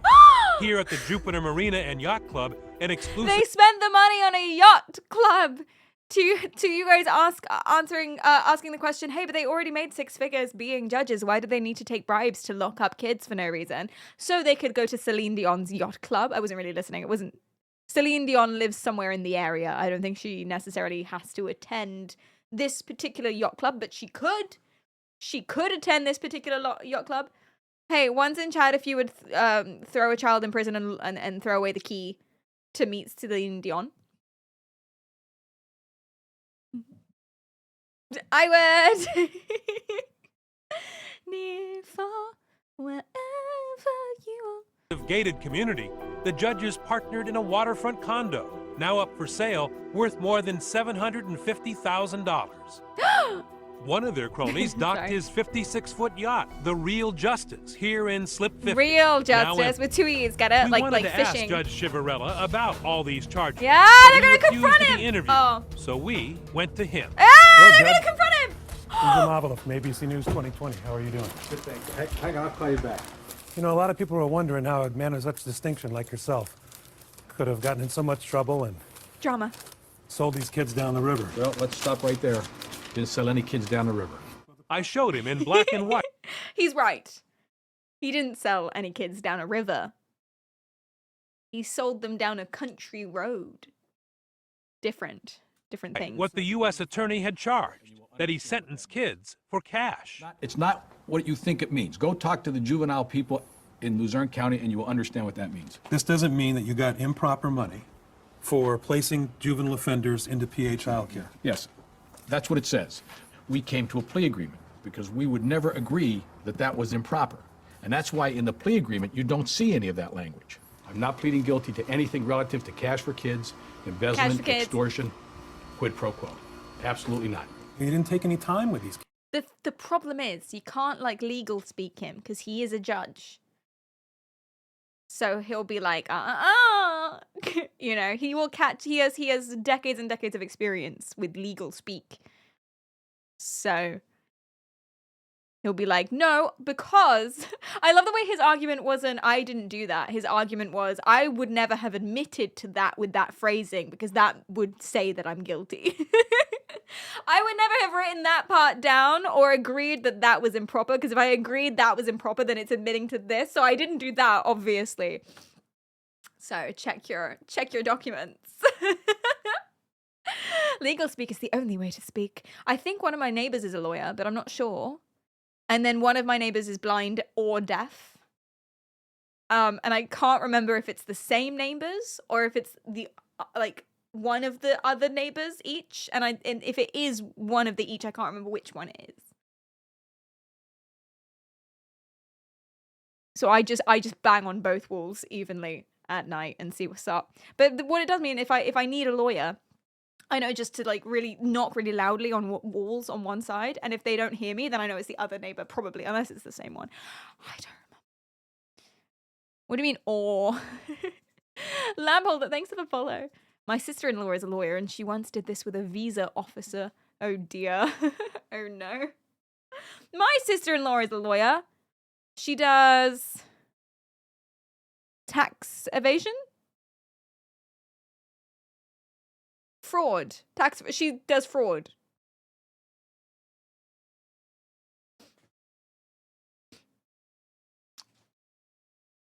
Compliance. She does compliance. Yeah, that's what I meant to say. You didn't let him have an attorney. Oh, that's not true. That's not true. So what happens in juvenile court is there's a whole intake process. And based upon that intake process, information is provided to the intake. Cases on fraud. Cases on fraud. She specializes in fraud in law. Other people doing the fraud, to be specific. People. They're the ones that make the recommendations to me as to where the child should be placed. And based on that information, I place that child. Wait, who does? Who does? There's a whole intake process. And based upon that intake process, information is provided to the intake people. They're the ones that make the recommendations to me as to where the child should be placed. Do you know how I know someone's abusing kids? It's the way they speak. Some people speak where their front teeth don't move. Do you know what I mean? It's like they'll like if you just watch his mouth, it's like his mouth is moving around, but his front teeth are staying in the same place, and it's like a curtain opening and closing. Those people are abusing kids. Always, like watch his mouth. Whole intake process.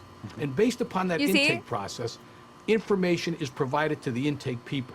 They're the ones that make the recommendations to me as to where the child should be placed. Yeah. And based on that information, I place that child, or I don't place that child, depending upon what they want to do.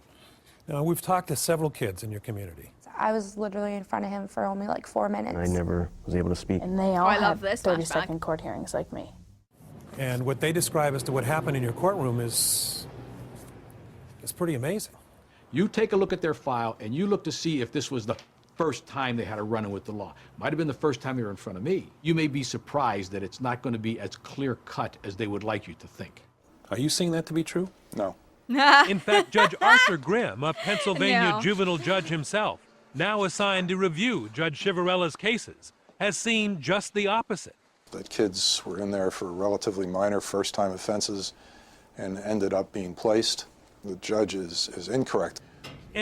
But he's believable, isn't he, the other judge? I mean, we obviously know now. This is an old documentary on something that happened in 2009. So we obviously know now that that judge is full of shit, that he did take all this money. You can trace it back, there's evidence for it, and 2 judges got around 20 years in prison each. But I would believe the judge. This is why I can never be a detective. I can never do policing or anything like that. I just believe him. I believe the judge so much. Trust no one. Literally trust no one. Trust not a single person, not even your own mother. Prison. The Celine Dion's prison. The one where she frequents. They also have yachts. He wields legal language in a way that's bamboozling. It's so bamboozling. I feel so bamboozled when I listen to him. What of Chivarella's rapid-fire justice? Is that the way the juvenile system is supposed to work? No, it's not the way it's supposed to work. I'm seeing cases which don't even trust yourself. Seem to take in the neighborhood of 1.5 to 3 minutes. That simply is not the way to do business. It doesn't happen in 3 minutes. And what about Chivarella's claim that his trials were so short because he looked at the intake people's reports first and followed their lead? The day of the hearing or the day of the admission, it's already determined what's going to happen. Judge Grimm says that's exactly backwards. Hear the case, then read. Yeah, what? What's the point of you then? If other people have told you already what the sentence will be, what exactly is your job? Judge? Do you just like stand there and you read the ruling that someone else has made? That's not what happens. That's not what happens. You can't bamboozle me. I've seen Judge Judy and Judge Rinda. We know what's up. You decide the ruling. His job is to take the yacht money. Oh dear. Yes, he was sentenced to 28 years, and then the other judge, Mark Conahan, or Michael Conahan, one of them's named Mark and one of them's named Michael, I can't remember, was 17 and a half. I can't believe you're right for a change. I know, it's very unusual. The sentencing recommendations. You have no business reading those reports. You don't want to be tainted by somebody else's impression of a child. You want to try the case based on the facts. The two corrupt judges have pled guilty to being secretly on the take.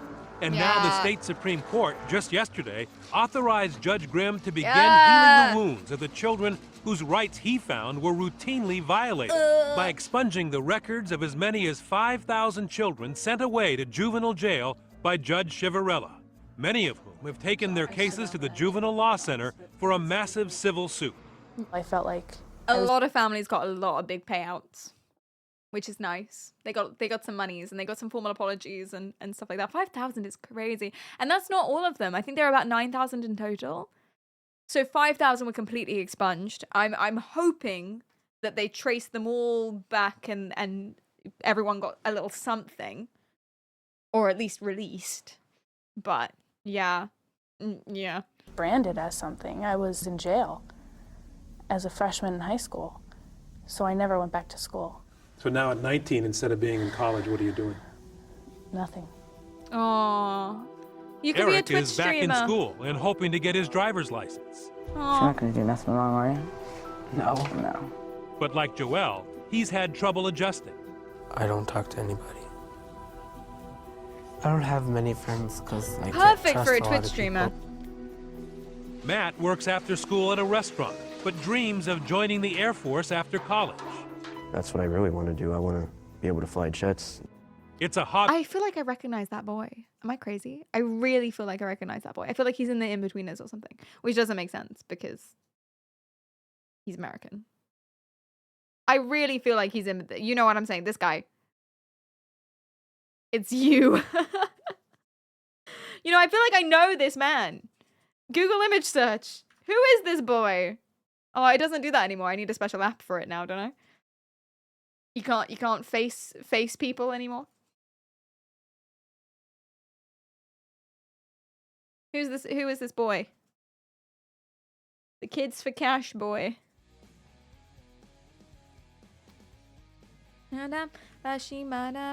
Face search. Face Pim eyes.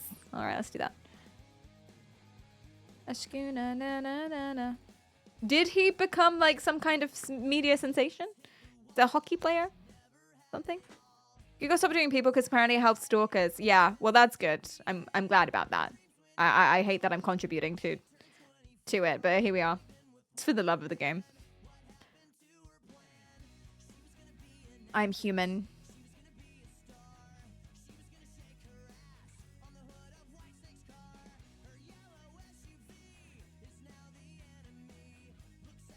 Okay, so oh my god. Oh.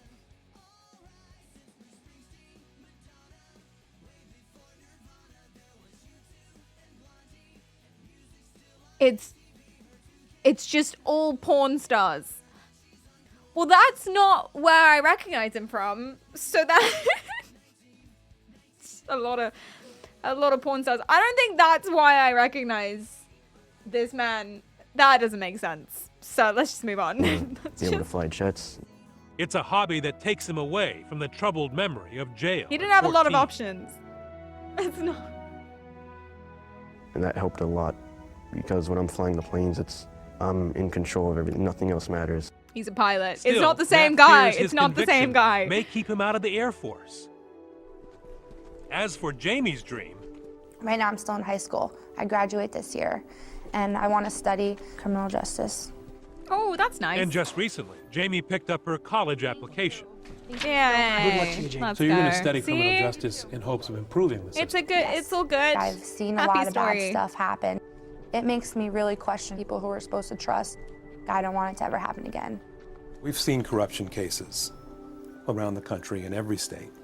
What's different about this case that concerns Kids. you? Lots of kids. Kids. Yeah. Oh. Yeah. Sorry, I was joking. I thought he would say something more insightful.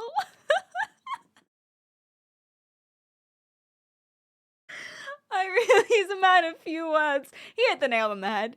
You know, he answered the question. Yeah, that's what's there is kids.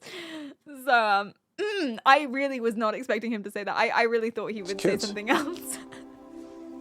Pre-watched. I'm sorry. It really, Oh. it really upsets me because it's on the back of kids. Yeah. And that's unfair. That's bad. Kids are malleable, but you know, talk about a Leave bad them lesson. kids alone. Exactly. Wow. What a beautiful journey. What a horrible thing. Who's cutting onions? I know. And it's nice that they you know, because I feel like when you lock up two judges who look exactly identical, like the classic white person judge, 60-year-old white man vibe, it's nice that they showed another classic 60-year-old white man at the end to tell you, it's not all 60-year-old white men.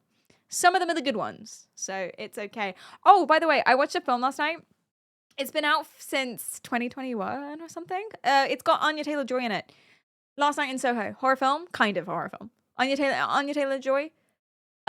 Yeah, I only just watched it last night. Really good. But the reason I'm mentioning it is because if you want an insight into the whole not all men thing, you know how girls are like scared of all boys and will say like not nice stuff about all guys, which is unfair. But then they say, well, I feel that way and I have to treat everyone like they're a danger, etc., etc., etc. If you don't really get like that fully and you want like a good idea of what that feels like, that's a really good film to watch. That's not at all what the film was about. But I was watching it and that was what I was thinking. And I was like, if I had to explain this to someone, I would just show them this movie. So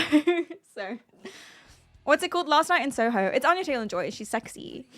So it's also just a really good film.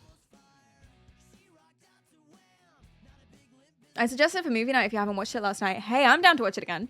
I'm super down to watch it again. I always have to work during movie nights anyway, so it's nice having something I know on. I actually really like watching repeats on movie nights, for me at least. Because if it's something I know, then I'm following it, and then I hear your guys' reactions, and I'm like, that part. Because I always have to like be clacking away at something else. There's movie night tonight on the Discord. Should we watch Last Night in Soho? It's spooky. A little bit. Just a little bit. Not a big one, but a little bit.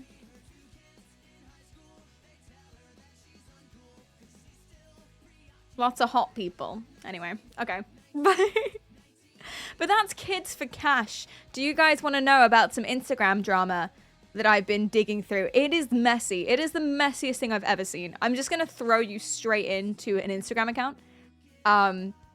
And then I'll throw you into 2 other Instagram accounts that are about this Instagram account and then describe how messy it is so you can see how messy it is.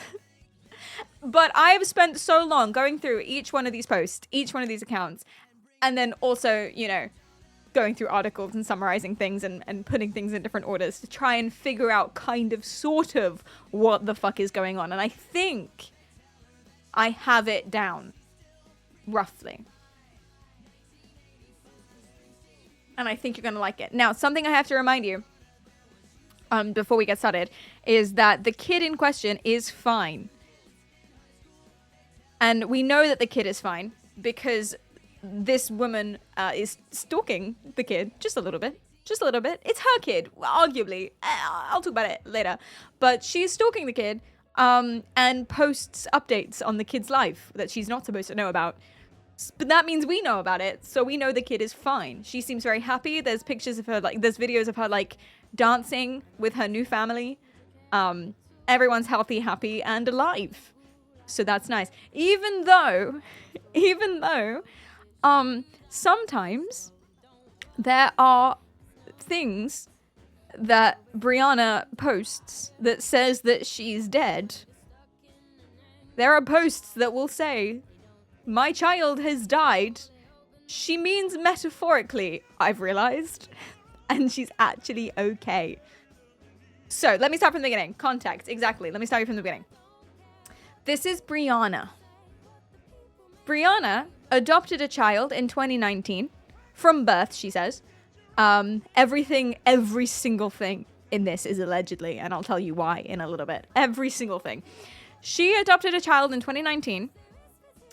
When the child was about 4 years old, there were 29 separate reports to Child Protective Services about her. So, like, various things like neglect or some really extreme, very serious accusations and stuff. All of this comes from Brianna, though. And that's important to remember. So all of this is what Brianna says. Someone accused me of blah, blah, blah. These reports accuse me of blah, blah, blah. Here's papers, blah, blah, blah. Right? And thus, when the kid was about 5 years old, she was taken away by Child Protective Services and replaced, and now is living with an adoptive family and seems very, very happy. Twist, she's an AI bot. Well, it's very, very strange. The whole thing is very, very, very strange because on the surface, this looks like a very desperate, very sad account from an adoptive mother who has faced Child Protective Services acting out of hand and taking away a child for no good reason. She says that the 29 allegeds against her, so the reason CPS got involved in to begin with, were actually harassment from one of her course mates or neighbor. Sometimes it's a neighbor, sometimes it's a course mate, sometimes it might be both. Maybe it's both. And that it was just harassment, right? So someone's claiming that she's abusing this kid, but it's not real. But CPS aren't listening to her and they took the kid away. And that's devastating. That would be absolutely horrifying and devastating. And unfortunately, sometimes stuff like that does happen. Like, CPS aren't always perfect and they do sometimes make the wrong call. But interesting. Anyway, so that's what it is on the surface. And so because of that, that's why it's listed here as a non-profit organization, this account. There's lots of different ones. It's called Justice for Journey. Journey's the name of the daughter. Bring her back. Bring Journey home. Change.org. There's lots of different comments. Her comment sections on some of these posts that are pretty huge are so full of people in support of her. There are websites specifically. Please tell me I put this down. Did I put this down somewhere? Oh my god, I didn't. So silly. There are full websites that are dedicated to bringing CPS down, etc., because of Brianna, for example, as a case study of them overacting. And that's what it is on the surface. But if you type into Instagram the name of the daughter, other accounts come up by a different person, probably. Again, it's all allegedly. And this account is basically dedicated to telling us that Brianna is lying and that actually she is what they say she is, and the daughter needed to leave. The daughter needed to be taken away. So you've got basically two people going head to head about it, and then you've got another account which is the same as this account that does what they call lives. I don't know if they actually live stream or if they just post these, or both. But they're always blurred out and always whispered. And the reason why that's important, I'll come back to the reason why it's important that they're blurred out and whispered. But it's all about saying how Brianna's terrible, this is all a facade, etc., etc., etc. And this person's saying, no, my daughter was taken away for no reason. And it's all incredibly messy. But I think I've got to the bottom of it. And I will give it to you. You're so welcome. 29 alligators is crazy. That's a lot. That's a lot of alligators. Really, really pretty rough. Okay, so let's start from the beginning, shall we? Texas. Meet Brianna. She's a woman.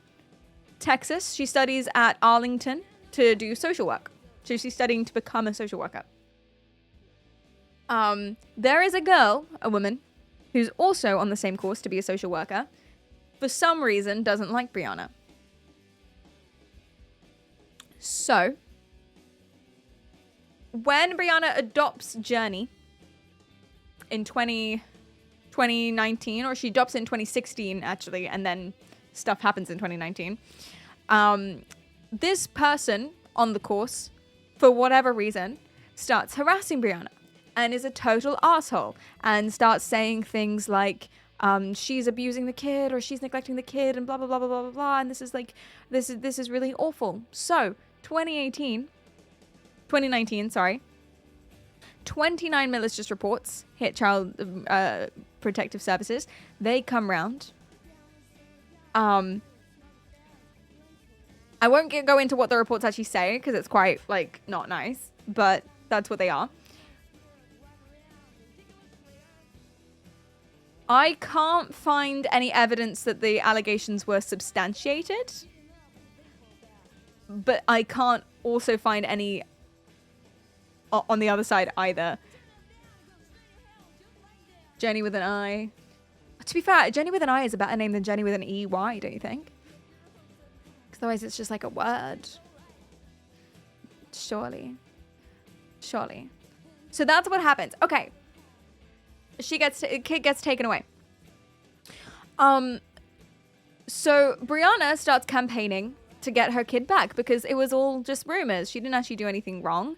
There was just this crazy bitch in school who doesn't like her and is harassing and giving my kid back, and it's devastating and super sad. She starts talking about the woman whose name she says is Cynthia Barboza.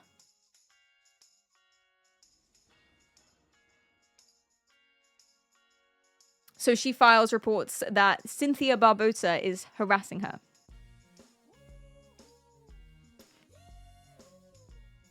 Nothing is ever done about that. Yeah, like Captain Barboza, exactly. Nothing is ever done about that. And that's incredibly frustrating.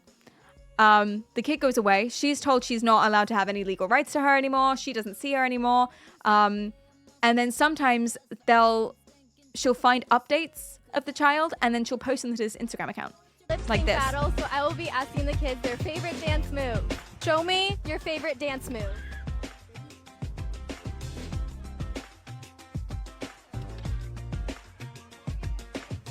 And there's Journey. And so she will post any updates she sees about Journey that she can't now find anymore. She will post them and she will keep campaigning. Why was Journey removed? Etc, etc, etc.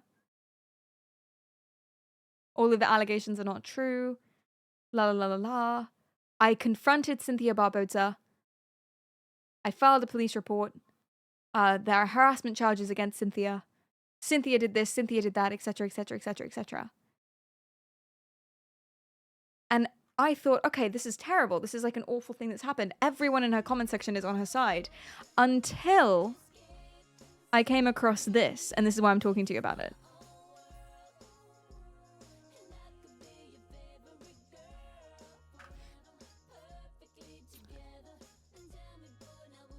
I'm just going to read you what the caption is. Imagine calling in false reports from your neighbor, then playing victim. That's exactly what Cynthia Barboza did years ago. It's 2025 now, and the very people she messaged knew what she did was wrong and let me know that they didn't support all her lies. It's sad how the entire university allowed her to carry on with her lies and then say that she doesn't exist.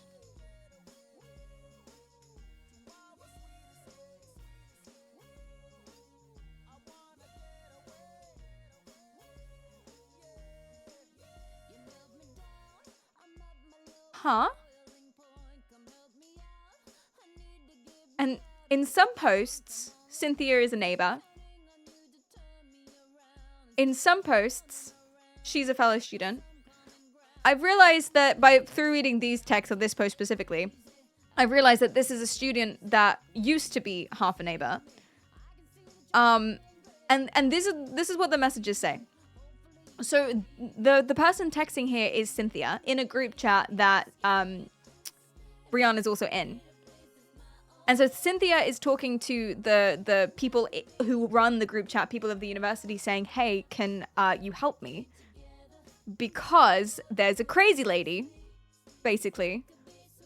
I had an issue with a social work student last year, and she's still in this chat. I'm not sure if she's even a student at the university. I'm concerned for my safety. There's been a lot of drama. My phone number and emails were hacked. I've been impersonated by someone. And I can only imagine it's because of what happened with her. My old phone just started ringing like someone was searching for it. I'm concerned. She was protesting today. Could you make sure that the members of this chat are active UTA students? I've blocked her from everywhere else, but I can't block her on this app. She's made Facebook Live videos as me as recent as this month, talking about how her neighbor, me, did XYZ. We used to be next door neighbors. But then she was kicked out because she started harassing me last summer.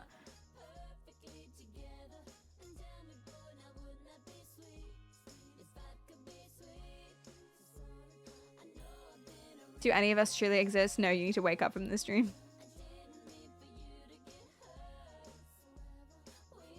So a lot of people in the comments were saying your neighbor was obsessed with you and didn't want you and your daughter to be happy because of jealousy. This lady is gonna reap exactly what she sows. God sees everything, etc., etc., etc. But there are so many posts and so many claims about Cynthia Barbosa not existing. And when I search for this case, I can't find anything on a Cynthia Barbosa. No harassment charges, no filings. I mean, maybe that information is just hard to find. But it's just not mentioned. And so people say, okay. And they started looking into the allegations and where they actually came from. The only allegations that people can find the origin of aren't from a neighbor or from a fellow student. They're from a babysitter that was employed, or they're from a primary school teacher that was there saying that they were concerned.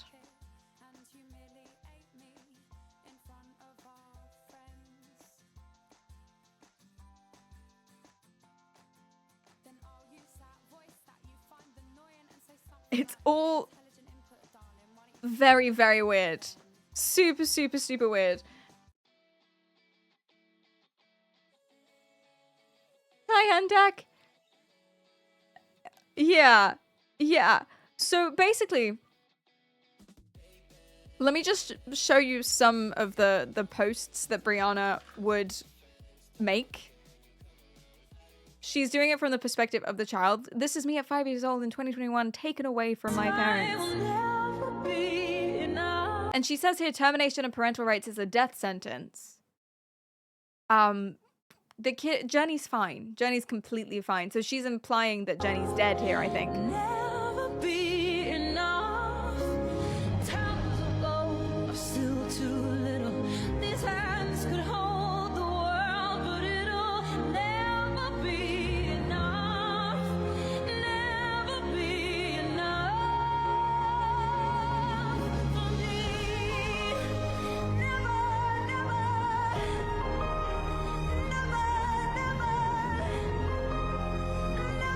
Meanwhile, you've got people on other accounts, and I'll come back to this because this is important. You've got people on other accounts who are basically saying that she's made the whole thing up, and that all of the allegations against her, they're not necessarily true, but they're not necessarily from the right people. Grace! What? Grace!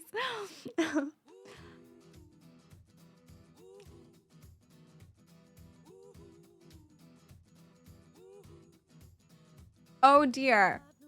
Oh dear. Now, the reason I mentioned like why it's important that, oh geez, I shouldn't have showed you that. The reason that it's important, why these are all covered up, is because one of the big allegations, and it was published in a news article, one of the big allegations against Brianna was that basically she says that she's being harassed. And that's the reason the kid got taken away, is because of this harassment that got out of hand, right? Text messages, apparently, allegedly, start getting sent round to lots of different people in Brianna's life. So to her friends, to her family, really threatening stuff, to people she works with. She starts working with a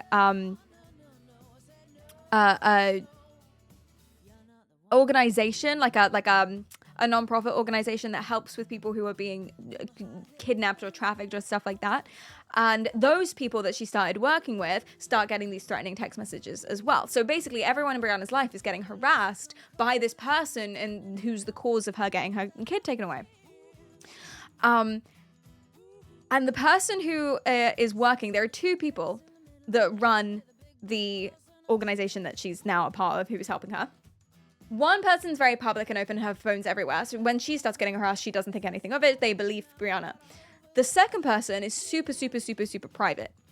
Does not share that phone number with anyone, except the people she's directly working with. So they start thinking that's a little bit weird. They start looking into a lot of the stuff that Brianna's been saying.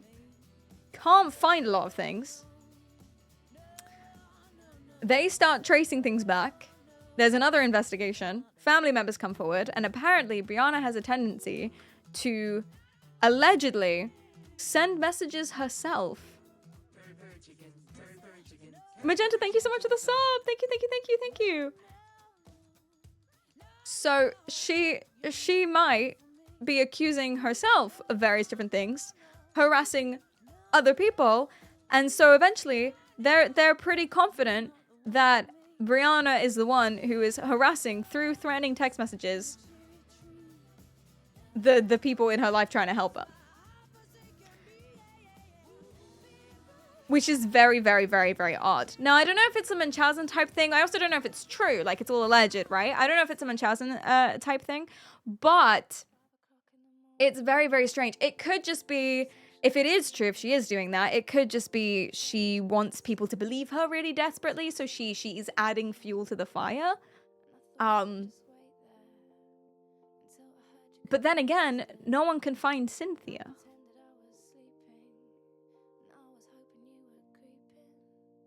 The person who's supposed to be the one who's alleging things to CPS in the beginning. And now there's this big account, well, not big account, but there are these accounts that are dedicated to calling her out on stuff and saying that the case CPS is not corrupted in this scenario and Brianna's wrong and we need to know, people need to know that Brianna's actually like a child abuser, etc. But she hides her face and her voice.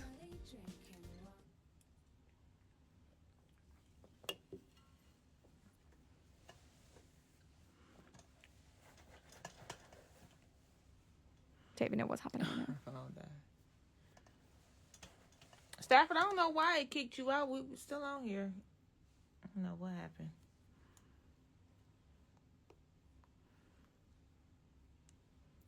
And it's really, really, this whole thing is really, really, really weird because it's a really toxic account. This is like a hate account. This is a Brianna hate account. A lot of them are like just being mean, supersized bully. Like they're bullying Brianna, basically. It's very weird. You to want us to bring popcorn. So, basically, there was a bunch of trials in 2021. She had some increased visitation. Eventually, a judge ruled that she was to have her parental rights completely terminated. There's a 67-page form that explains all the reason why and affirms that termination, including concerns from a babysitter, daycare staff, family service staff, doctors, and a neighbor. but not the same neighbor.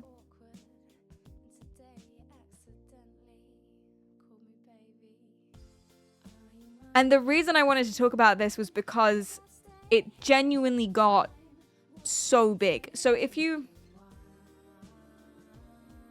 look her up,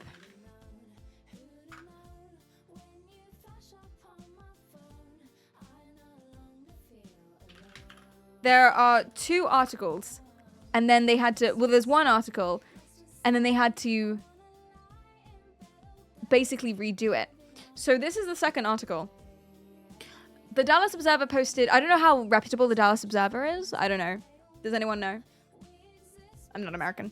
But the first one was basically in support of Brianna, talking about how this person, says that they're being harassed and they didn't check these claims properly and they've just taken this kid and how awful is this and we need to look into this like corruption and stuff.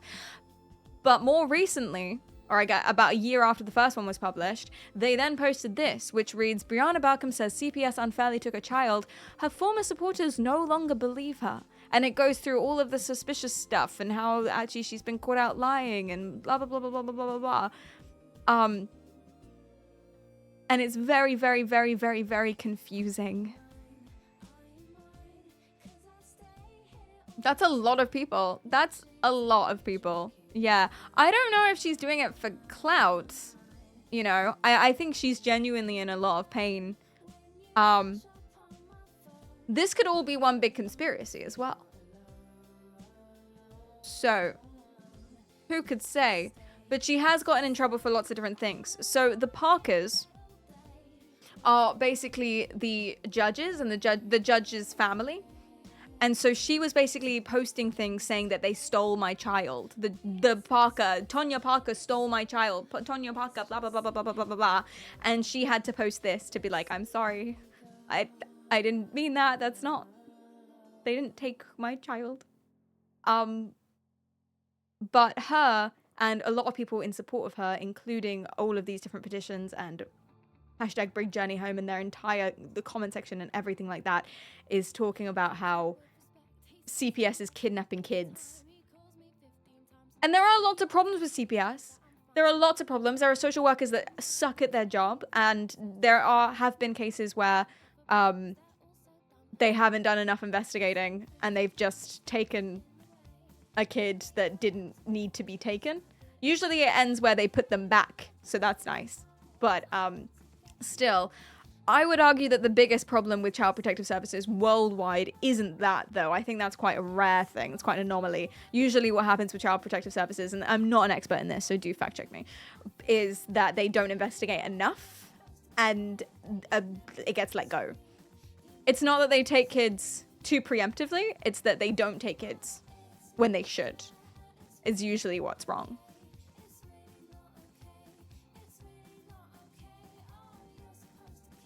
She's doing it for the love of the game. Maybe. And so she'll post.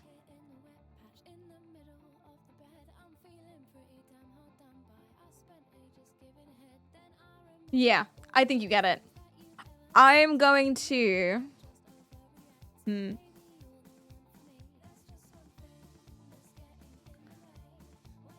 If you guys want to know what happened, I mean, nothing happened. The kid's now been readopted into a new family and is doing very well, it seems, based on this.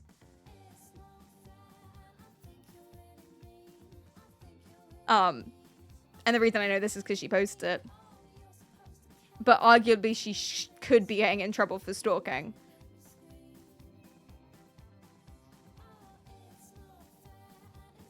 But, like, people in her comment section are asking... I mean, they're not gonna see this, but this person is asking Journey's new adopted parents to ask if they'd be willing to contact Brianna. The person the courts have legally said that she's not to be in contact with. I don't understand. I genuinely don't understand why so many people can be so unbelievably confident. I have no idea what's going on.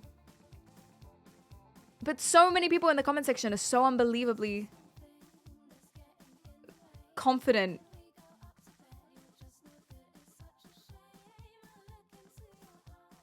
She looks happy. She looks fine. Right. Okay. So let's move on. So one time, One time, though, something like this did happen in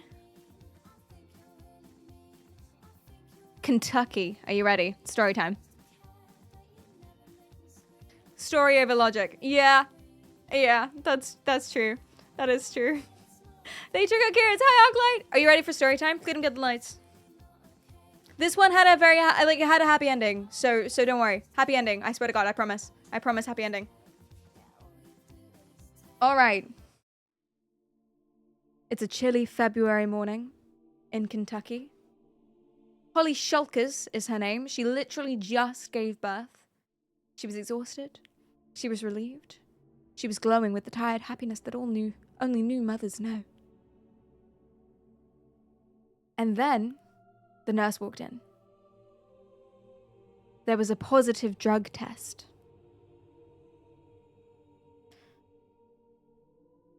AKA,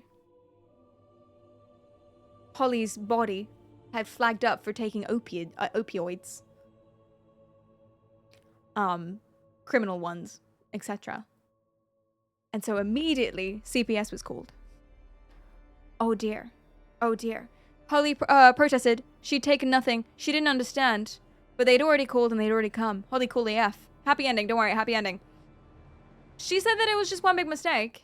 That she'd never taken anything like that. And that there's no reason that would be right. Minutes later, 2 social workers appeared. They told her that she wasn't allowed to be alone with the newborn, or any of her existing children. That they had to sign a prevention plan. That if they didn't do that, they threatened to take the kids. Like, in the same conversation, we're going to take your kids unless you do this. So they signed all of this paperwork, which basically, ultimately, a lot of the time is a confession.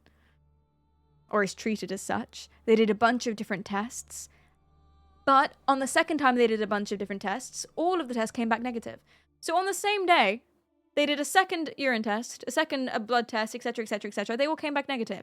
She hadn't taken any drugs. It was just one false positive. Pretty easy, right? Pretty clear cut and dry case. So they were like, okay, cool. So they contacted CPS and everything again, waiting for them to lift the restrictions so that she could be alone with her family again. But they did nothing. The prevention plan stayed. Threats, we're going to take your kids away unless you sign this, blah, blah, blah, stayed. The children were pulled from their schools and taken into a private room to be interviewed. And asked questions like, does mummy do drugs? Is there violence at home? Has anyone touched you? Like, stuff like that. And these parents are like, bro, it was one false positive drug test that was immediately disproven. So, they started a lawsuit, obviously. They would sue, because that's what you do. I would sue. They went to court. And they found that the social workers had basically decided, for some reason, that because they... I don't know, I guess they didn't want to be wrong. They basically ignored the second drug test completely and wrote down that the second drug test had been positive. They falsified evidence.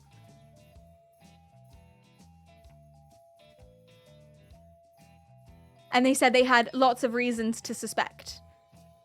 And listed all these reasons that were not there, that were not real. And it all came out in court. And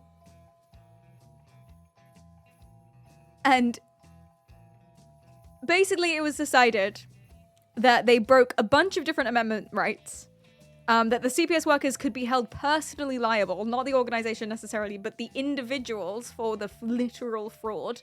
And the Shulkers got a big payout and apology and blah, blah, blah, blah, blah, blah, blah, blah, blah, blah. But oh my God. Falsification of evidence sounds very American. Is that an American thing? Corruption goes deep. But there's literally no reason to do that unless they're either just incompetent or, I guess, embarrassed. Like, they don't want to get in trouble. I don't know. Is that what it would be? Like, if you get something wrong at work, what do you do? Anyone's question. Yeah, like pride. They didn't get the lights. If you get something wrong, like if you make a mistake at work, do you just like double down? I guess you do. But it kind of sucks when your job's quite important. You should really not double down. You should just be like, yeah, okay, you're fine. Sorry.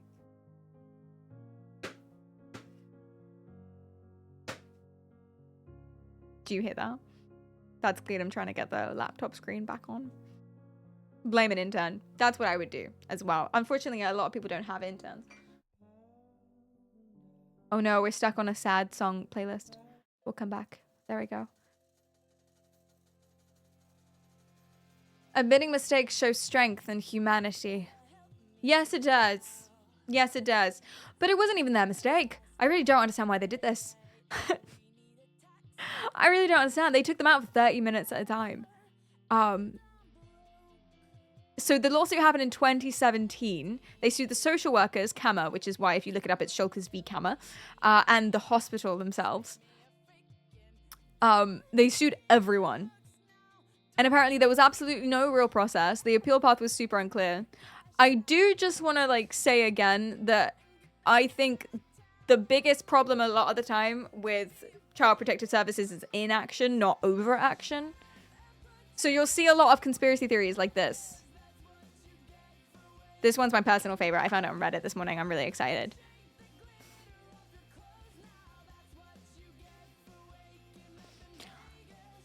I thoroughly believe that the real reason that America has a child protective force, 2 of them in fact, is because they're involved in some child organ DNA trafficking ring. They make false allegations to kidnap the children from good homes, forced to make it look like they were willing to leave, to take them to their secret laboratories and experiment them on with genotoxic chemicals. They take the DNA from the children, they sort it into liquid testing tubes, they harvest the organs, they dispose of the bodies in their basements where reptilians who couldn't and or didn't know how to control their shape-shifting eat said bodies, and then later use the DNA and organs by combining it all into one big giant liquid tank with lots of mutagen, the same stuff that causes albinism. And amino acids, as it all combines into one big albino monstrosity, something of a super predator, and then the Department of Homeland Security is paid off by CPS to assassinate anyone who pushes out correct information such as this. Then they clone the children they take to experiment on and replace the original children with the clones. That's why the children come back with different personalities, and then they chip the clones in the brain as well to keep tabs on them. That chip is an improvised explosive that literally destroys the functionality of the brain by emitting a very high frequency wavelength that destroys the brain when it's activated. And that's why usually loud and talkative children who they take for their desires come back so quiet and silent, because actually it's a clone, and if the clone talks about anything that actually happened once the original child was gone, then CPS can activate the chip, causing it to emit the dangerous wavelength frequency, destroying the brain's functionality and killing the clone, thus keeping the secret, while DHS assassinates anyone who was there to witness the clone's death. Why do you think they're called the Department of Homeland Security? Obviously, the security that they provide is just make sure nobody knows about or sees into the Child Protective Services experimentations, the clonings, and the abominations. Why would they have entire buildings dedicated to CPS? Why not just take children to orphanages or foster homes? Because they're creating monsters and slave drones out of innocent children. And you know the blood that they use for a small portion of said creation of clones and abomination comes from? Blood banks, charity scams that require human blood for CPS DHS's experiments. They use most of the blood from blood banks for the cloning. I knew it. I fucking knew it. They know people will make more children, thus more blood, thus more organs and DNA, and more children to take hostage for their sick experiments. Sometimes the cause of this is divorce. Foster homes are sometimes CPS laboratories in disguise. One's in chat if you're convinced. Won't somebody please think of the children? It's a good point though. Why does CPS have entire office buildings when they could just, work from home? And it must be to keep the kids. You got to keep the kids, and the thing with them, they're making the clones. Does the world not have enough children? You got to clone the children so they become super soldiers, just like an MK Ultra. This is more of my favorite conspiracy theories. Government inefficiency. Blood banks have always seemed suspicious. It's just two words I don't like, you know? Blood and bank.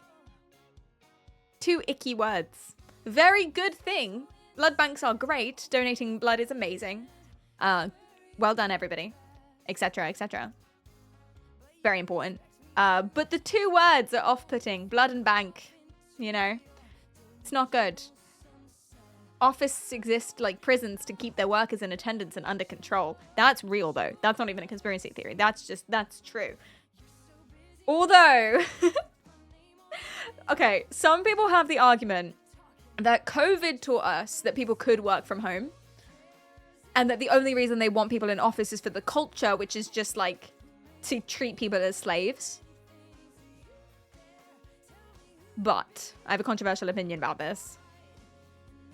Not one single person is more productive at home. And I think they're lying. You're not more productive at home. You'd just rather be at home so you can be less productive. No, I'm on your side. Hey, I'm on your side. Down with big business, down with offices, down with corporations. You should be able to take a nap at 2 p.m. But the point is you do take a nap at 2 p.m. though. And so I do get why your boss wouldn't want you to do that. Because let's be honest, you do take a nap at 2 p.m. in the middle of the work day. So you can be just as productive. Yeah, but you're not though. You're not just as productive. No, I'm on your side. Fuck them. But they are also like, they're right. So I don't think productivity can be better or worse as per location. I just don't think you can take a nap at 2 p.m. in an office though. You know? Whenever my intern would work from home, before he was my intern and he did planes and shit, I would catch him asleep on the sofa in the middle of the workday. And then I'd wake him up and be like, hey, you good? everything okay? And then he'd be like, doodly-doo, working from home. That was his reply. He would hum a little tune and say, working from home, do-do-do-do-do. Which meant asleep at 1 p.m. Hand inches from the space bar on his monitor so that he could keep it refreshed. So you can take a nap in the middle of the workday in an office. You just got to be creative. You got to be creative about it. Yeah. Oh dear. Oh no. I knew it. I may or may not have played video games when working remotely. However, when I'm in the office, those hours are spent equally wasted just on Twitch and such. Yeah, it just, instead of playing like Dispatch, you'd be playing Space Invaders or Solitaire. You just downgrade the gaming experience slightly, you know. You'll be playing Minesweeper instead of Call of Duty. Same thing. I won a game of Factorio at my last sales job. What do you mean you won? Chess in the office hits different. Cleedum used to, he used to just have like pictures of planes on. He would literally go into work as an aerothermal engineer and he would type in interesting planes. He would go on Google Images. He would make it fill his screen. And then meanwhile, he'd just be on his phone doing something else. So if anyone walked past, they'd think he was doing research. But it was just... It's pretty good, really, honestly. It's not a bad idea, frankly. So, oh dear. I think in general, after seeing this, I think sometimes we all have a little too much conspiracy. Now, I fully support this woman's right to do this, and I kind of think she's a badass, and I kind of love it for her. At the same time, this looks exhausting. What do you think? Yes, pleasure. Wendy, Dile que diga qué I'm significa. tasting this sourdough bread, and look how lively. This bread, it's excellent. It has so much life force to it. That's always good to hear. Now, That's what we try, you know. We try to make it as healthy and as grounded as possible. see if this is good for me. When I wouldn't test it, now it's telling me this is good for my body. Beautiful. If I Just so much effort, no? Basically, if you don't know what this is, I can't remember what it's called, man. It's where you take a little pendulum, a little dangly thing. Imagine this was dangly and not just a normal lighter. You take a little pendulum dangly thing, and then the spirits or the energies or whatever your particular brand of hoo-ha is will move it around based on whatever. Really, it's the wind and or micro muscle movements that are moving it around, obviously. But she's doing it for bread. She's seeing if the bread is good for her body. Another one, which is the zucchini. So she's gonna try the these are all zucchini loaf vegan, now. by the way? Zucchini is it's an excellent product, but not so good for my body. Got you. Because the Not pendulum's not moving, so moving my this time, body so it's... doesn't like it, but when So I you... test it away from my body, Oh. it's high. So the spirits or whatever are saying that the zucchini bread is good when over there, but if she brings it close to her, the zucchini bread isn't good anymore. So it's good zucchini bread, but not for her specifically. Thank you so much. So she shouldn't man. I buy the appreciate it. zucchini bread. Do you know what this reminds me of? This reminds me of people, I don't think, did anyone ever do this? But I think it was in How I Met Your Mother or something, where people would like make every decision of their life based on a coin flip. She's making every single decision down to the type of bread that she buys based on what the spirits tell her with her little pendulum. I don't understand. She's just repulsed by the thought of zucchini bread, but she didn't want to offend them, I guess. But she asked for the zucchini herself. She didn't have to ask for the zucchini. She was like, no, no. Are we going to ignore her arm moving it? Sam, what do you mean? It's the spirits. What are you saying? I also would argue that potentially this is another form of delululali, but you tell me what you think. Milk in their coffee. I think that they're broke. Any grown man that does not drink black coffee is broke. You want an oat milk latte? You're definitely broke. The real men, they are always going for the espresso. Anything else other than that, you need to get your money up.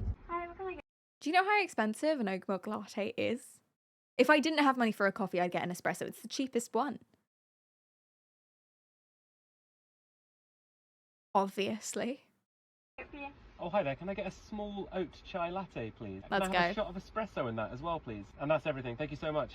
Perfect. Just around this is 5:15 for you. Cool. Perfect. Cool. Thank you so much. Have a good day. Thank you. Real men don't give a shit about what other men think makes a real man. Cheers. That's delicious. It is delicious. An oat milk chai latte is so good. It's so, so good. This has got to be a form of People who delusion. put milk in their coffee. I think that they're broke. Any grown man that does not drink black coffee is broke. You want an oat milk latte? You're definitely broke. That's so funny. People care way too much. What do you mean? Just drink what you want. Just drink what you want. I went to a Costa coffee with someone once, with my mother, and I ordered. It was autumn, and I ordered a pumpkin spiced latte because I never had one before, and I was like, yeah, cool. And wait, it wasn't my mum. She wouldn't say this. What was it? I don't remember. I went with someone, some friend of a friend, and I ordered something weird, but it wasn't a pumpkin spice latte. It was like a matcha frappuccino or something weird like that, something quirky, something Instagram. And she said, "Oh, I would, but like I don't want someone to see me with one." That's insane. That's insane. Just drink what you want.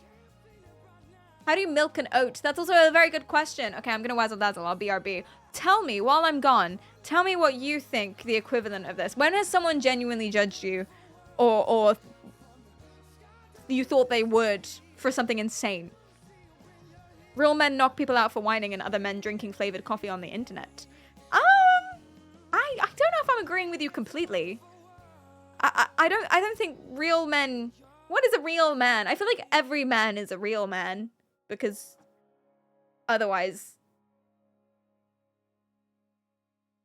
unless you're like a robot,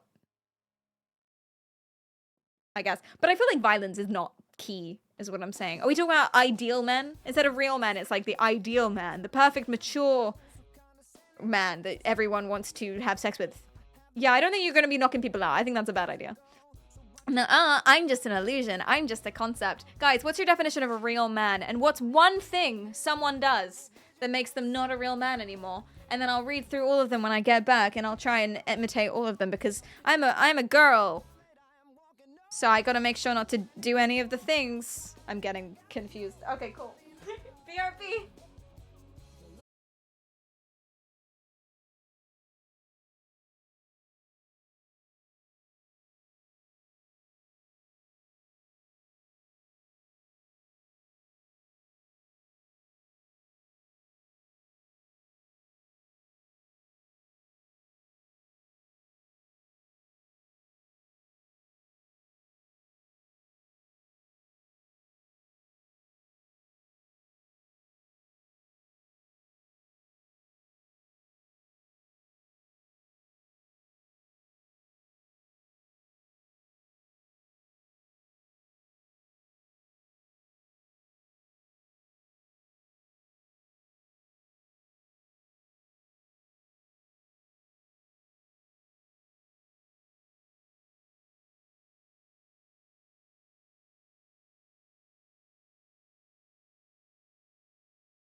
Yeah, it's a really big deal. Yeah.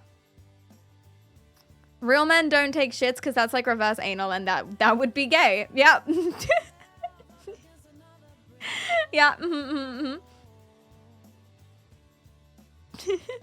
Or if they are gonna shit, it would be in the shower. I see. Ew, what? Laborazzo says, I'm real. Oh no. Oh dear. Real men are sexist. Woo! Anime men aren't real. Okay. That's disappointing. I can think of nothing more manly than having sex with other men. That's true. It's also like it's appreciation as well. I watched a reel on the male gaze today. Gaze, not Gays. Cause there it was like International Men's Day. So all of like the weird boys came out on Twitter to start hating on women for some reason. I don't know. But the male Gaze. And so there was a boy that was ranting about how women are so shallow, etc., etc., etc., because look at all of the men in movies and how they all have rippling muscles, but no one cares about male beauty standards being too high. And that is a real thing. Beauty standards are suck for everybody, for every single one. If you don't have rippling muscles, you're still worthwhile and you still can be pretty. And just look at Timothée Chalamet, okay? It's gonna be fine. But anyway, And the guy in the reel was just talking about how actually the whole like dense rippling muscle thing, historically speaking, if you track it through media, is for the boys. It's the boys that care about the big muscle boys, really. The boys who do the muscles care about other men with the muscles. It's not really anything to do with me. I thought it was just me. Apparently, like, in general, capital letters in general, apparently the most common type for women to like in boys, men, is sweet, lanky thing. Apparently. Not muscles, no, necessarily. Hence why what's-his-face, the one dating Zendaya, was voted one of the sexiest men alive recently. Tom Holland. Although, he got a six-pack, didn't he? I feel, so I feel like he can get fucked now. I don't know. He's ripped. Yeah, he is now. That's upsetting. He's just not giant. Not giant. No. He did get ripped. What a traitor. What an absolute traitor to the cause. But he's not exactly, like, if you saw him, you wouldn't say, wow, what a muscly hunk, would you? That I wouldn't classify him as that type if you had to put him in a box. Tom Holland small king. Exactly. Exactly. Got a six-pack too. I'll just go to the fridge and get it. Nice. You can have one of those. Enjoy. I'm a sweet lanky thing, but the girls don't want me. Aww. Sorry about that. Yikes. Sorry about that. Yeah, he is also conventionally attractive. The bastard. That's true. My petite king. My petit pois. Getting motivated to work out now. That was like the opposite of what I was trying to do. Was it? I don't know. I'm not really trying to do anything, to be honest. I'm just speaking. Just words are coming out of my mouth is what's happened. Let the small dude out of the box. Oh, jeez. Oh, jeez. The point is, men can drink any kind of coffee that they want. Also, not getting milk and fancy frilly bits doesn't make you broke because those things are expensive. They're expensive. I can get a filter coffee, black, no sugar, no milk, for about £2 down at my local. Right. My local boulangerie. So fucking middle class. Anyway. But if I wanted milk and cream and sugar or anything, heaven forbid a girl wants anything with pumpkin in it, it's gonna cost me £5, £6, £7. If I get my mocha macchiato frappuccino like I usually do, we're looking at an £8 coffee. It's oat juice, not milk. For one cannot milk an oat. But it's like milky consistency. You know, you don't call it coconut juice. It's like milky and vibe. What is milk? Does milk have to come out of a tit? Must it? Must milk come out of a tit? Ugh. The first thing that came up was an NHS informational article about nipple discharge and how it can be normal. So, in case anyone was wondering, I really wish I didn't Google that. So, it doesn't have to come out of a breast. For good baby health. I'm confused. I don't know. Tree nut juice or something in Minecraft. Wait, really? To which part? To which part, really? Maybe you aren't broke because you know how to save money on coffee, therefore milk is for the poor. So the reason I'm not broke, you're assuming, is because I save money on coffee. And I don't buy avocados and such. Yeah. That's it. That's the one. I think you searched the wrong thing. I searched must milk come out of a tit. And what I've received is horrifying. Actually horrifying. Galactorrhea, it's called. Oh my god. I fucked up, I think.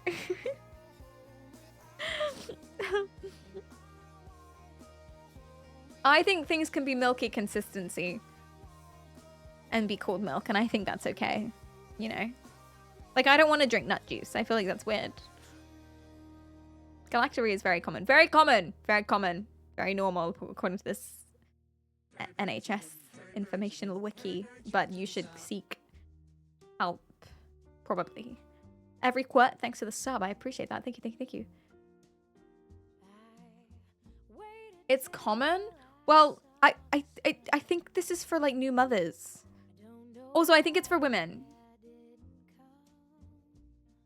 So...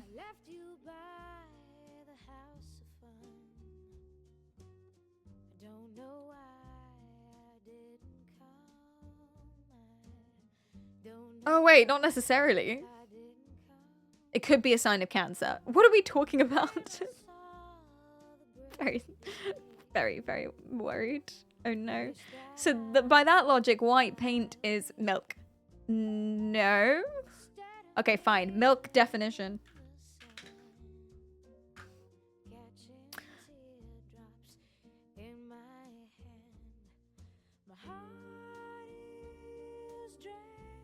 The white juice of certain plants is also an acceptable definition of milk. So it's gonna be a white juice, basically. If it's not white, then it's not milk. Basically, it is the vibe. Pigeons produce milk. I assume most things do. No? I thought birds produce. Do they? Wait. Birds don't, because baby birding. That's how they feed their young. You know? It's pretty racist. It is. I didn't make the rules. It's just the society we live in. I can't help it. Garuna, you did not need to ask, and we were all thinking it. Oh boy. Chocolate milk is not white. No, but that's because they added chocolate. It was white. Birds don't do that. It's only mammals, but pigeons are exceptions. Weird. That is fun, actually. That is really fun. Okay. I don't really have a segue for this. Why are you shouting? Because Dahami is excited. Today we learned what mammals were. Wow. Wow. I have no segue. I think you probably shouldn't be a parent. Here are some other people who shouldn't be parents. Is that a good one? I don't know how this links. It did link. It made so much sense before, but now it kind of comes out of left field. Anyway, I saw this on Reddit today. Enjoy. It's a rough one. No one likes this couple online, not because of statements like this that they make, but people don't like this couple online because he's 41 and she's... No, he was 41 when they met, and she was 19 when they met. And now they've started posting like this, and people think that it's rage bait, but it's still weird. So the caption is as thus: when they say don't marry a black girl because your kid will be dark. We're throwing us in the deep end here. Help. Help.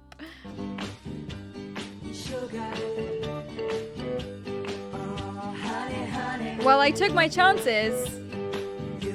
And she's beautiful. Because she's light-skinned. Yay.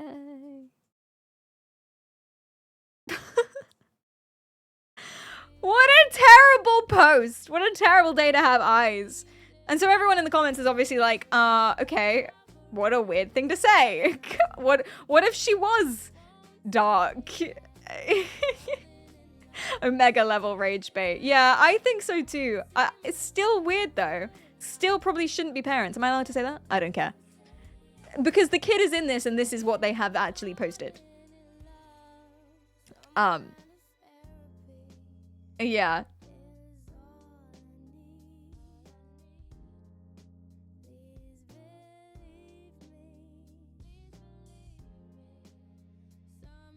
So apparently, and this is just what I'm gathering from live streams, but they tend to rage bait, so who knows what's true. Apparently, oh, this one's brand new. This one wasn't here when I first looked at this. Anyway, this morning. Apparently, he was 41 with a family and a child who was 19. And then he met another 19-year-old, the same age as his daughter, and then left his family for the 19-year-old, the same age as his daughter. And basically all of their posts now are just rage baiting about how they're a mixed race couple, and isn't that so weird? And it's not weird, really. It hasn't been weird for a while, I hope. I don't know any circles where it would be. If it is, that's terrible. Cutslap, thank you so much for the sub. Thank you, thank you. What in the real life crisis? What in a midlife crisis? Exactly. Yeah.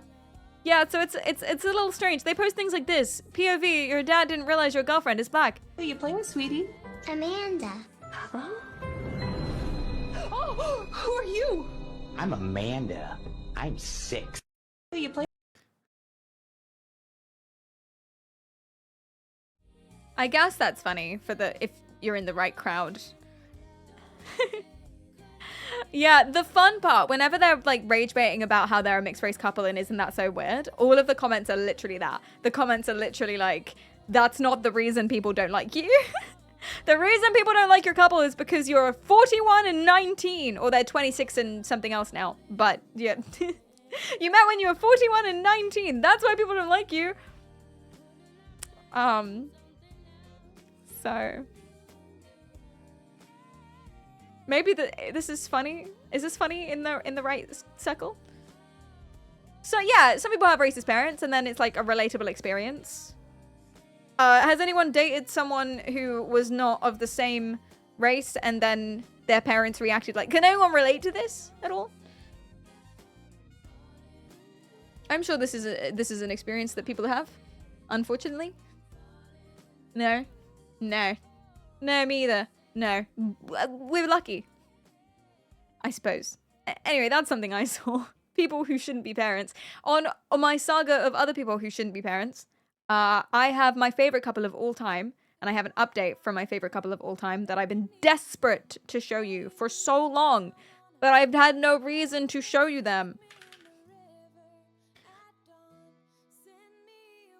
Ugh. And I can't remember their name. This is my time to shine. Don't fuck this up, Perry. This is your time.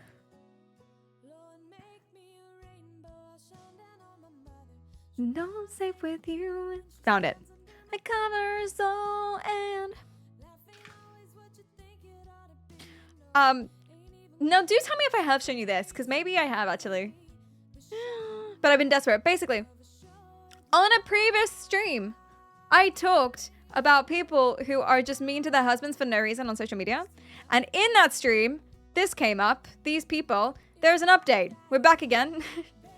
Welcome back. There's an update. This is Mr. and Mrs. Takamori. And basically, her entire account is talking about how she hates her husband. Pretty much.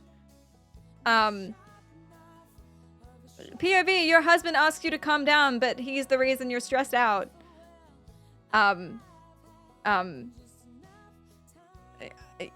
Yeah. There's one in particular that I showed you. Oh yeah, the person you love most is also the one who triggers you the most. That's how love works.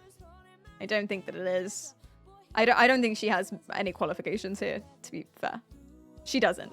She doesn't have any qualifications here, or any accreditation to be speaking on any of this, by the way. Same sort of genre, same trend. The caption was different. She said that if love was a choice, she wouldn't have married him.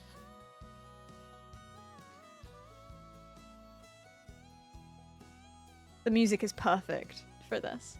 I've seen her before. She's so weird. She's so weird. Yeah, she's so weird. Yeah, exactly. So he has an account as well, and he posted this very recently, and here's the update. This is why we're back. Welcome, welcome, welcome.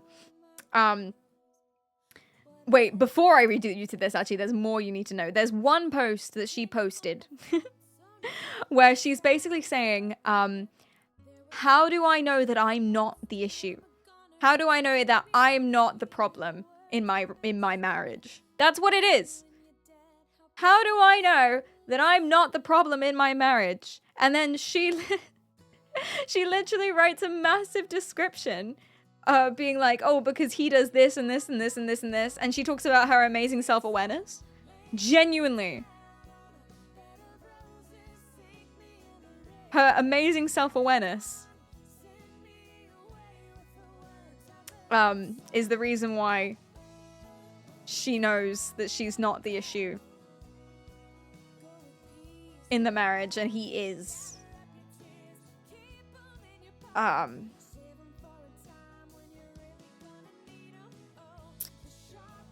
It's very, very, very, very strange. Pain is inevitable, but suffering is a choice. Etc. Oh yeah, here it is. People often ask me how I know I'm not the issue in my marriage, and here's the truth. As many of you have pointed out, I'm extremely difficult with insanely high standards. You're not wrong. However, to me, this is not a bad thing. Okay. Why should I settle? I don't settle for anything else in my life. Why should I start with my marriage? Fine. Additionally, I've been this person since day one. I didn't get worse over time. He knew what he was getting himself into. Oh, good God. However, I did get more sensitive. Jesus Christ. The main reason I know that I'm not the issue is because of my high level of self-awareness.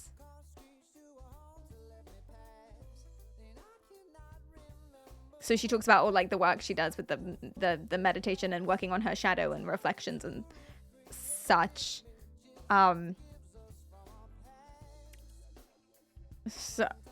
So this level of self-awareness can be exhausting, but it's been great for my current job and is necessary for my upcoming career shift. So she was a private defense investigator, which is baffling to me. I didn't even know that was a thing. I can't even really conceive of what she does. You know defense lawyers, right?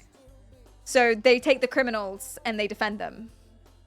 Mostly people don't like defense lawyers because they think they're the scum of the earth, because a lot of the time they'll defend people they know are criminals. Because you don't get to pick who you defend, usually. Right? She is that, but a private investigator.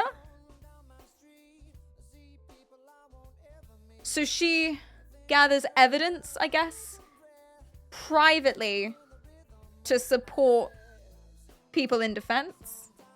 It just, I don't know, it's weird. It's like an unnecessary defense lawyer. You know? She's a private investigator, but specifically for criminals. For criminals. Yeah, but now she's transitioning to be a psilocybin administrator? Someone? Yeah. Defense lawyers are very important for the system. That is very true. Everyone needs a good defense, a good attorney. As we learnt from the previous thing we were talking about, the kids for cash, they need an attorney too to stop themselves getting sent to juvies for stealing $4 worth of nutmeg. Very important. But anyway, I made a mistake by marrying the most attractive man I've ever seen in my life. And I thought that was like a fun thing. I think this is actually how I got introduced to her content, because I saw this and I was like, haha, that's funny. I wonder what this means. So I opened it. But she's not joking. She starts it. First, I realized not everyone finds my husband as astronomically attractive as I do. Okay. So the first thing she's done is be mean about him. You've just called him super attractive. And then have decided that you needed to add nuance to that. Did I show you this one? Is this the one that I showed you guys? Why was it a mistake to marry him? Because I married a man who wanted a wife, not who wanted to be a husband. They're still together. Anyway, update. The reason we're back again is because he has an account and he recently posted this. It's their wedding picture anniversary, because it's like 5th anniversary or something. And here's what he has to say about her. You've been my biggest supporter and accountability buddy, even when I didn't know I needed one.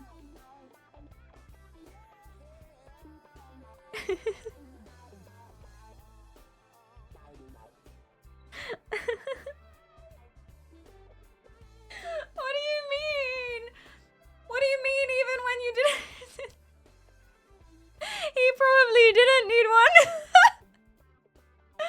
Oh. Oh no. I'm not gonna lie, these past 4 years have been more challenging than I ever imagined.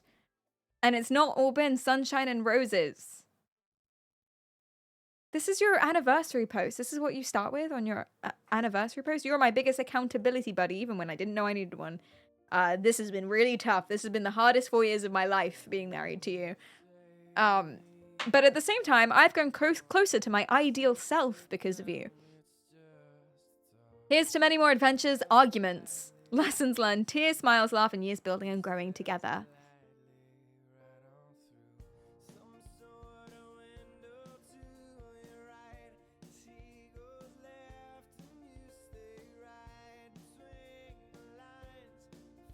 We must intervene. I'm just really confused. I'm so confused. And if you go on his account, because I've been doing some digging, first of all, one thing sticks out to me. Followed by divorced dad 83. What the hell? How the hell? You're not depressed, you just need a new loving gym partner. How is he everywhere? I don't understand. Okay, that's just one thing that I noticed. Second of all, all of the comments on his post are actually like concerned about him, I think. I think a lot of men want to be there for their women. They just don't know how. So they don't know how to be there for themselves. Right. So I guess the goal is ultimately to help men be there for themselves so that they can be there better for their partners. I mean, that's my goal. I think I don't really know why this was like a whole... It's like fine. It's like a normal clip. People did not like this clip. They did not like this clip. How do they do the captions? It's an automatic thing. I think CapCut has it. You can just add them on. Yeah, they're auto-generated. But, I think it's lyrics, actually. You say it's lyrics and then it'll pop up. I don't know. It's definitely a button, someone. People did not like this. Here are some of the comments. She's got you on a tight leash. Sorry, I don't usually comment like this. Something's really off. I don't like how she talks to him. This is really off-putting. In every single post, she puts him down and praises herself for making a decent man out of him. Yeah, no, okay, this comment just brings up what I just said. One example, even when calling her the most attractive in her eyes, it's a backhanded compliment, followed by, firstly, I realize not everyone finds him as attractive as I do. That's such a weird fucking thing to say. Thank you. That is such a weird thing to say. Imagine calling your partner super fucking hot, and then you go, well, not everyone would agree with me, but he's really hot. Huh? You don't need to add that. You don't need to add that. You just... You know, like I also get annoyed when people say to me as well. So if you say, you're really lovely to me, or I think you're the most blah, blah, blah. It's like, just you, huh? To you specifically, but not in general. Excuse me? There's no need to add that. It's so unnecessary, but that's not even what she did. It wasn't even like, because that's just a word and that's how people speak. So you could say it an accident. You could say that accidentally without meaning it like that. She fully went in and added nuance. It's very, I like unconventionally attractive people like you. Ugly weirdo fucker. I think you're particularly gorgeous because of how weird you look. Yeah, that's literally what she's saying. Oh my gosh. It's so weird. It's so weird. There's no need. It's odd. This whole thing is so odd. She has you under multiple spells. Poor guy. Blink twice if you need help. I know you think this is normal, but it's not. No, they might just be exaggerating this for the social media. We don't know them, obviously. It doesn't feel like they are, though. Like, it really... Like, I've been following these guys for a while. It doesn't feel like that's what they're doing. It feels like...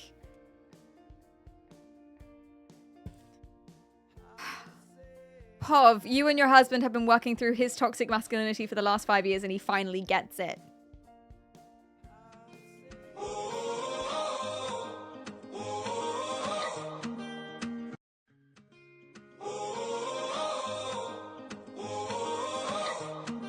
I mean, that's good.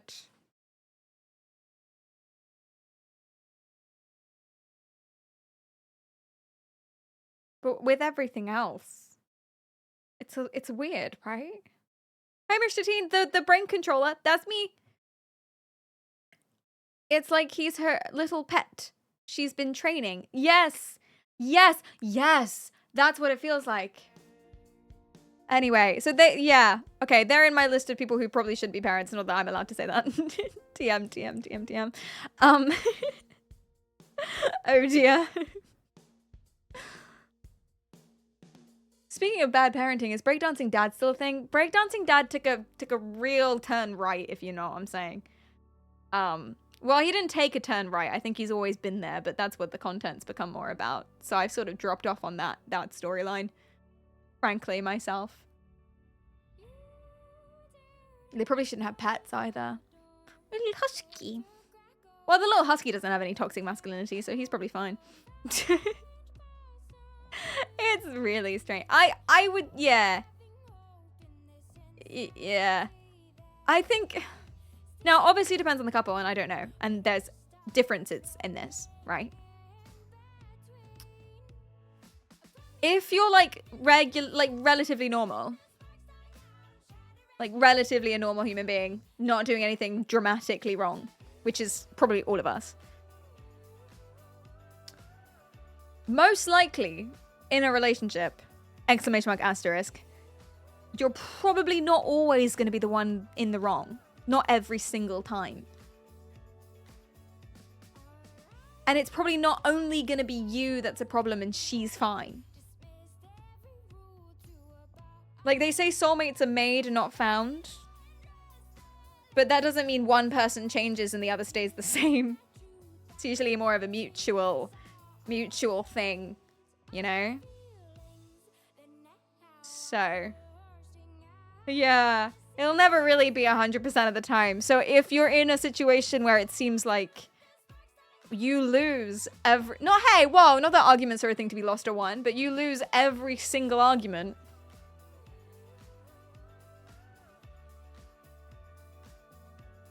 Weird. Sussy. Then again, you could just suck. So there it is. You could be paranoid, you weirdo. So relationships take work. In conclusion, relationships take work. Do you know what also takes work? Accountability. My segues have not been on point today. Anyway, here's another thing I found on Reddit. Put a 1 in the chat if you like Batman. Y'all like Batman? How is Captain Upbeaten? Yeah? Okay, amazing. There was a study. So, tell me if you remember me talking to you about the mirror study. I know some people quote it sometimes, which is really cool and really fun. Basically, they found that if you're reminded of yourself, then you are less likely to do bad things because you're thinking, hey, who do I want to be? If you put a mirror in front of a bowl of sweets for kids, the kids will take only the amount of candy that they're supposed to take. Let's say they're trick-or-treating, right? Yeah, you remember that one. Very cool stuff. Very cool study. Well, someone did something very, very, very, very similar. And basically what happened is they they went onto a train with someone who was heavily, heavily pregnant. And they measured what proportion of times that they were on the train, what proportion of events did someone give up their seat for the pregnant woman. That was the experiment. They just counted how often people gave the seat to the heavily pregnant woman. That was it. But half the time she went on the train by herself. The other half of the time, she went on the train through one door and through another door, so they weren't together or anything. But at the same time, a guy dressed up as Batman came in. And they found, overwhelmingly, that when Batman was in the carriage as well, people gave up their seat 44% more times. 44%, bro!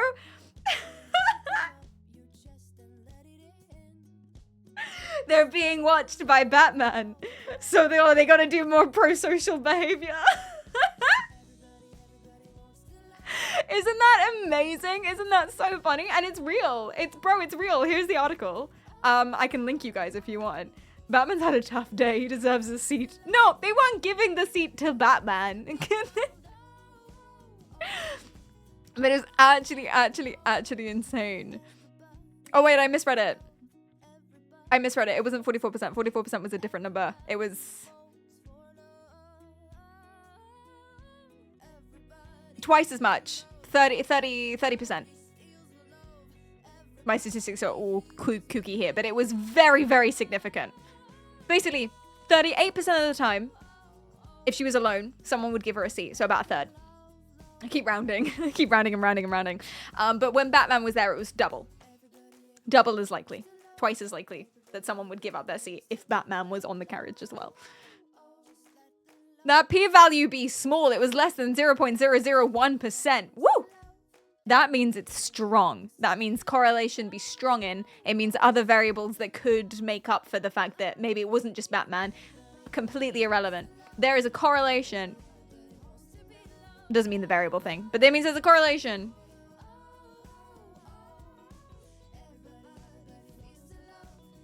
I'd say having your parents murdered in front of you is tougher than being pregnant. It's definitely less, like, less usual, you know? Less people go through that. Pretty rough. Yeah. I wouldn't like either, to be fair. So, chat, would you rather be pregnant or have your parents murdered in front of you? But they don't actually die. You're not sentencing anyone to death. But you think they are in the moment. They pop out afterwards and they're like, oh, it's fine. But in the moment, you think they're dying. Similarly, you don't actually have a baby afterwards. You just really think you're pregnant. What would you rather?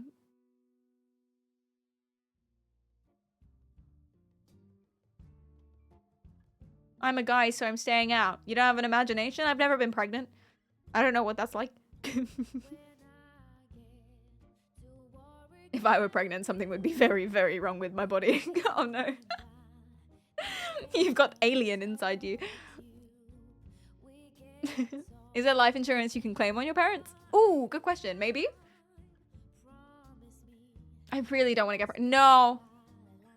No, I think it would really, it's just, the whole thing would just make me so sad, you know? The pregnancy, not the parents being murdered. Well, that would make me sad too. But the pregnancy, that would really, yeah. It really messed me, ugh, don't want that. It's terrible.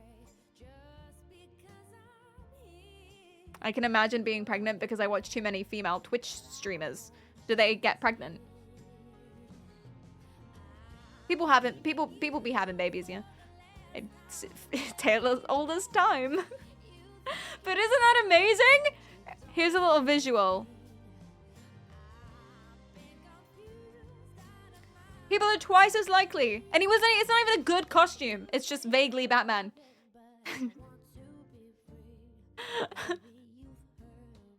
Twice as likely. People are twice as likely to give up their seat to a pregnant woman if Batman was present. It makes sense why that would be. I mean, it's quite a huge number. I would expect it to be lower. But,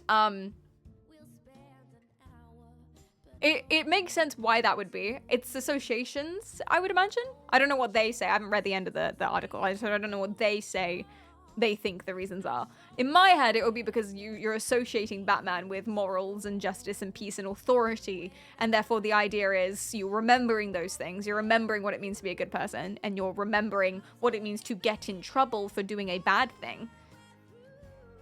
I think it would be the same if, like, well, police is a tricky one, but if someone in a train conductor's uniform walked on, anything that's law-abiding, it might be the same. Symbol of justice makes them think about morals, even subconsciously. Probably only subconsciously. And then anyone sitting in one of them, what's the word? You know those seats that are reserved for people who need them? Handicap seats. Anyone sitting in those feels slightly more guilty or twice as guilty as they did before. What if you're a guy dressed in an inflatable T-Rex costume? Can't imagine what effect that would have, but do give it a go. Let's put that to the test. Why isn't Batman throwing someone off the seat for the pregnant lady? Yeah, right? Maybe they did. Maybe that's where the numbers came from. Unless the woman is wearing a baby on board badge, it's risky to assume pregnant and not just weird fat.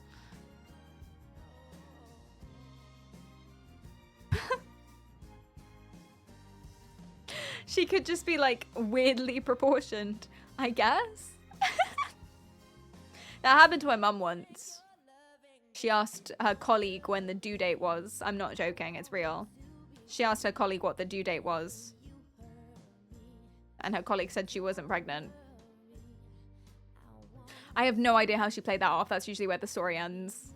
I think she just left. So. Well. I know. Oh dear.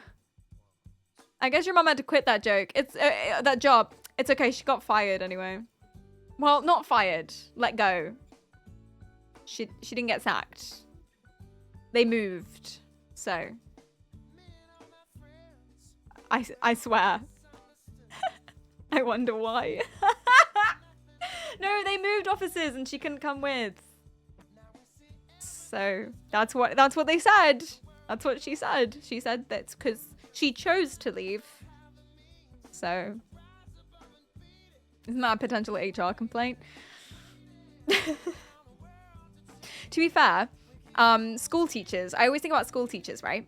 School teachers have the worst time of things. Genuinely the worst time of things. Kids are so brutal. They are so shockingly brutal. You just genuinely can't get away with it. I remember being a kid in school and one of the teachers saying she was pregnant. And I remember crystal clear as day, this girl next to me saying, "Really? I thought you were just fat." And then the teacher, bless her soul, was like, "Well, I'm fat and pregnant." And then the kid goes, "Oh, so you were before then? Okay."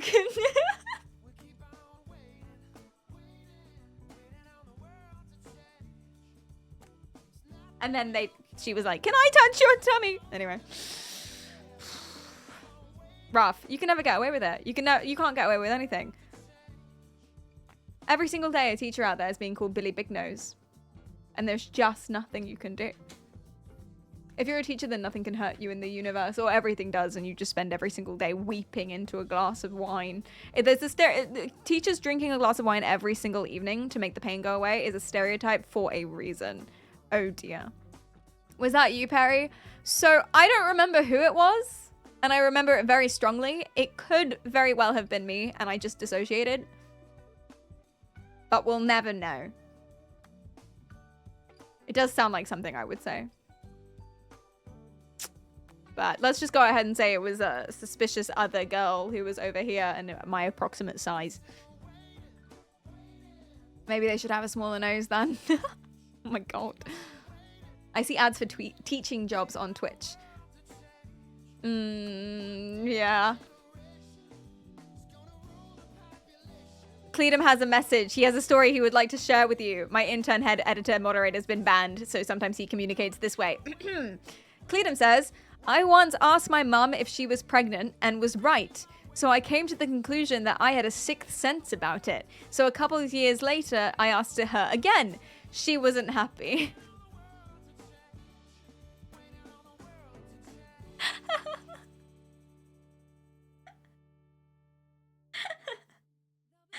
Oh no. Why is Cleedum banned? We don't know. We don't know. Hateful conduct, apparently. Hateful. I reckon one of you lot was weird and dubbed him in for no reason. That's what I think happened. I think someone's imprisoned Cleedum. I think there's a snake amongst the wolves, or whatever the phrase is. There's a snake in the floorboards. Or Cleed knows what he's done. Hashtag free Cleed. I can support hashtag free Cleed now. Exactly. Can't you unban him? No, he's banned from Twitch. Twitch banned his account. Not banned from the channel, banned from Twitch. I don't have that power. Yeah. It's temporary. It's 7 days. I know. But what did he do? Hateful conduct. We were scanning through his messages. I can't find anything. I have no idea. He's a real bad boy. Naughty, naughty.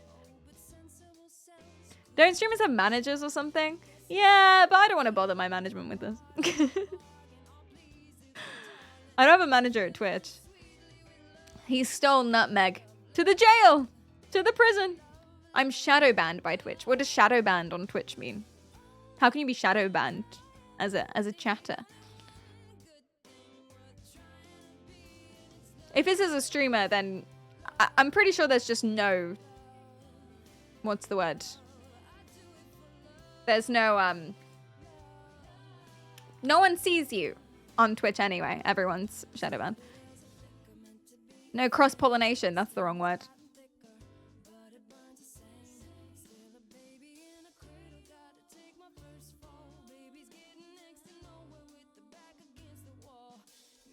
That's longer than many. 7 days account banned is the same amount as that girl who was literally having sex visibly on stream.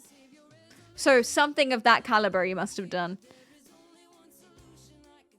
I feel like when I hear people say shadow ban, it's because they think a streamer isn't reading their messages. It's just very sad, isn't it? Because probably the streamer's just not reading your messages. It's okay. You can try and be more funny. You can try that. Give it a go. And maybe that'll work. Tricky. Shadowban equals people don't find my messages funny. Sad. It's alright. I made what I thought was a killer joke the other day, and one of my favorite streamers of all time read around it. Apparently not. Not funny. Sad. Big cry. I laughed out loud though. I thought it was funny. Did Cleedum have sex on stream? Maybe really small in the corner over there. Like he miniaturized himself and did it on the desk, and I just didn't notice, and that's why he got banned. But why would I not get banned? Now you feel how we feel. Want me not reading your messages? Have you tried being funnier? Happens to me every day. Wait, she only got a 1 day ban? Oh, the sexual assault woman. Oh yeah, the woman that like groped that man in the kitchen. The streamer who groped the boy. Tina, whatever her name is. I can't remember. She's quite a big deal. She's quite famous. She groped someone or something. On stream. It was only 1 day? Oh my god, I see why people are mad about that. I do see why people are mad. It was, yeah, it was like literally on stream and they were joking about it and stuff, I'm pretty sure. It's just a tough crowd. I've never got banned directly from Twitch. No, me either. I think someone reported him. I think one of you lot was weird. I think we had a weirdo. Some weird person mass reported him or something, but that's okay because they spent a lot of money doing that because it costs a lot of money to get that many bots, etc. Because it couldn't just be the one report either, could it? Could it? Maybe it was a retaliation. Oh, Cleedum, did you ban anyone that day? No. You sent me the email. Where? Discord? Oh, this is so sad. Oh. Yeah, okay, let me show you. Okay. Hello, Cleedum. Twitch is committed to keeping our community safe for everyone. Oh, his appeal message was... Wait, hold it back up. I didn't see. His appeal message was, can you show me what I did so I cannot do it again? Oh. Twitch is committed to keeping our community safe for everyone, and as part of that, we require all users to ensure that anything shared on their account abides by Twitch's terms and services. Based on a review of your activity or content, so it's a very general one, hateful conduct. The reason for a 7-day ban is a hateful conduct. Promoting, encouraging, or facilitating the discrimination or denigration of a group of people based on their protected characteristics. So he was racist, basically. What did you do? What did you say? Does anyone have any instances of Cleedon being racist to solve this mystery? In public or private? Maybe he was out there sending dodgy DMs. You don't chat in any other stream, so it has to be on. Yeah, it has to be on this stream, so you guys will know. It must have been something sarcastic. That's what I'm thinking. Like we were talking. We did do a stream on stereotypes the other day, and some people were very funny. So it might have been one of those. But none of the rest of yous got banned. Although actually we wouldn't know, would we? No one's put in the Discord that they were banned on Twitch for it. So my bet it was you bet it was the French. This is the reason why we keep getting these. You have to stop. No, but he appealed and said, "Can you just show me like what I did so I can't do it, so I don't do it again? I'm really sorry." And they denied his appeal. They said nope. They denied. Is this why we don't have YouTube streams? No, I'm banned on YouTube Live for a couple months because they don't like it when you play YouTube videos on your YouTube Live, and I was showing you like clips and stuff. I've appealed that and they denied that again, but I'm gonna that one I'm gonna talk to management about. 07s, very sad, very sad. That wasn't for the racism, no. The rampant racism and misogyny that we have. Wait, are you misogynistic? Do you say misogynistic things? Do you ever say I hate women, etc., etc.? Not recently. Okay.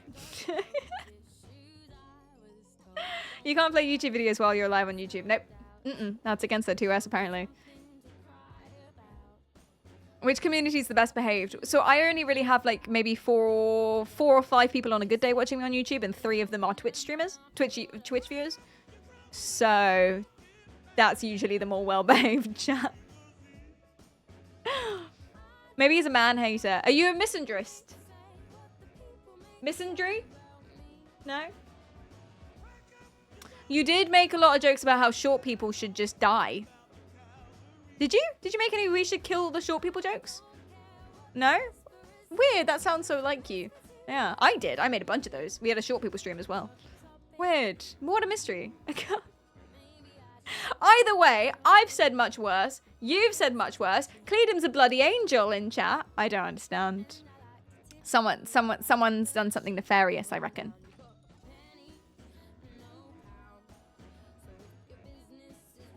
Oh, here's the appeal message. So we sent an appeal that was just saying, "Can you tell me what I did so I don't do it again?" Like, what was the message? What was reported?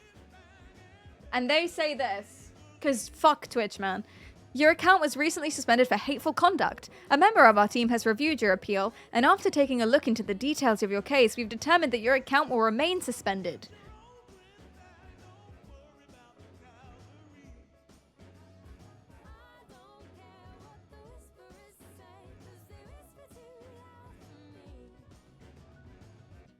So someone allegedly, I'm calling cap on it, to be fair. I think this is all of this is just automated and they're lazy bastards, personally. Belito, thanks for the follow. But allegedly what they're saying is that they reviewed the message, whatever it was, the message that was hateful conduct. And they decided that, yep, Jesus Christ, keep that boy off Twitch.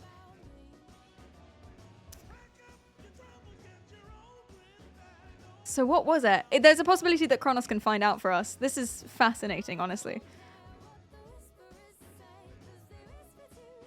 Apparently, the biggest thing that gets people banned, usually, when they don't really know what they've done, is just a lack of context. So it will be a message that is a bit sussy, but no context, and then everyone on Twitch will be like, yep, that's hateful. So it's probably something like that, some kind of joke. Probably just maybe repeating what I said or something. Threatening, yeah, then they threaten to permaban him if he tries to evade it. You can get permaban. So you know how I say, oh, just make a new account? You can get permabanned if you are caught as a ban evader. So do bear that in mind if you're ever wrongfully banned. If you're rightfully banned, try and ban evade so that you can get fucked off forever. Yay! But, you know, Sounds like bully behavior. So weird. The cold, cruel arm of a metallic capitalist wheel. VPN, right? Stop. Oh, hello. Hi. Hello. Good boy. Puppy. Can you sue them? Oh, do you know what we should do then? Do you know what I think would be really, really, really, really fun?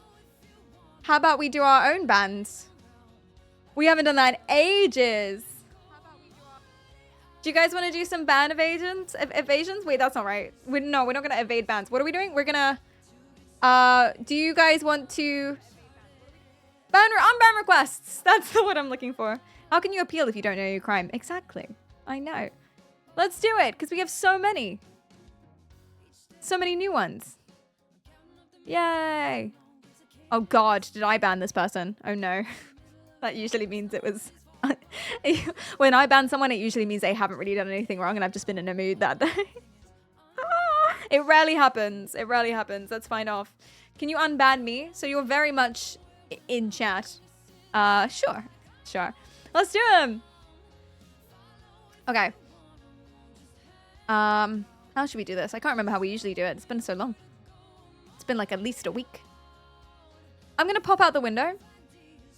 And then expand the window. And then I'll just pop you on a media scene like anything else. GG. Okay. So, our first request is from an account called Late Night Last Night. Let me change the title.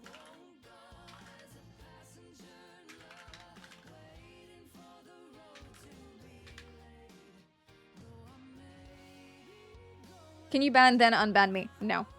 We'll play some epic music. Late Night Last Night. I recognize this username. This person's been around for a while, no? Yeah, like a while. 2 timeouts, 1 ban. Banned not by me.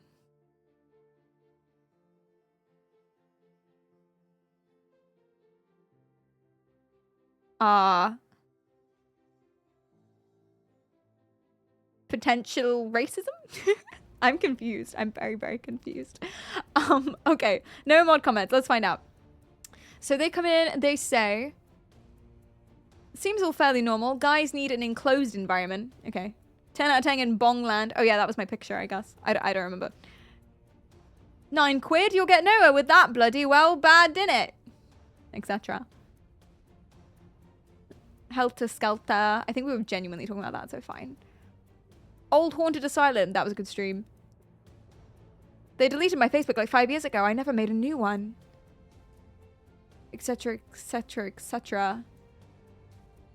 India has 90% arranged marriages. Is that true? My faith is shaken after I found out that 55% of people in Pakistan are married to their second cousin or closer. That really blew my mind. Guys, what are you doing over there? You need to chill out. The whole country is Alabama. Not the whole country. 55% of relationships, which is a crazy number. Anyway, we're not talking about that right now. In 2023, the UK saw approximately 12,000 arrests for speech crimes online. So there's a lot of politics, I guess. This seems fine. I don't know. We don't have context for any of it. That's a funny Barbie joke. Why isn't there a pregnant Barbie doll? Because Ken came in another box.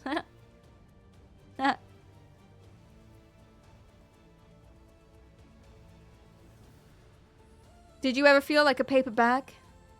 What would you say is your favorite ethnicity? Now that could be hilarious if it was just a... But then the thing that got him banned by Mrit. Do we have Mrit in? Hello, Mrit. He said black, not the N-word.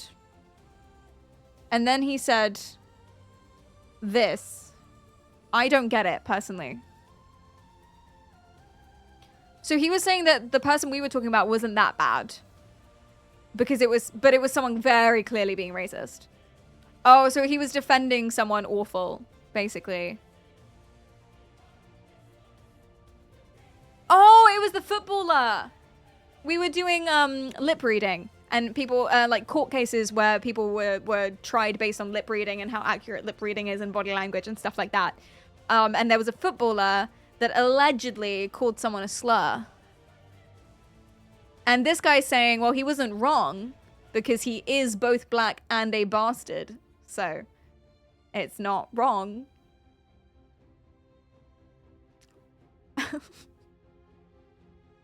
Just kind of besides the point. Oof. Yeah.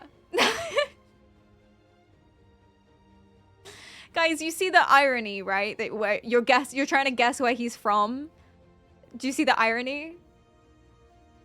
I get it. I don't know if this is like... I think he was just making jokes, man. It doesn't seem like...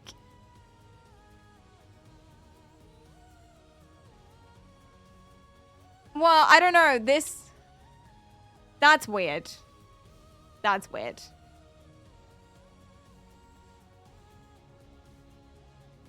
That's really weird, actually. I don't know why the hell you would say that. That's actually really weird. What the fuck? I'm just sorry. That's just dawning on me. That's a weird thing to say. I don't want to say it out loud. He's dancing on the line. Yeah. First offense. His unban request says, may I please be unbanned? I will be more careful in the chat and phrase things more carefully.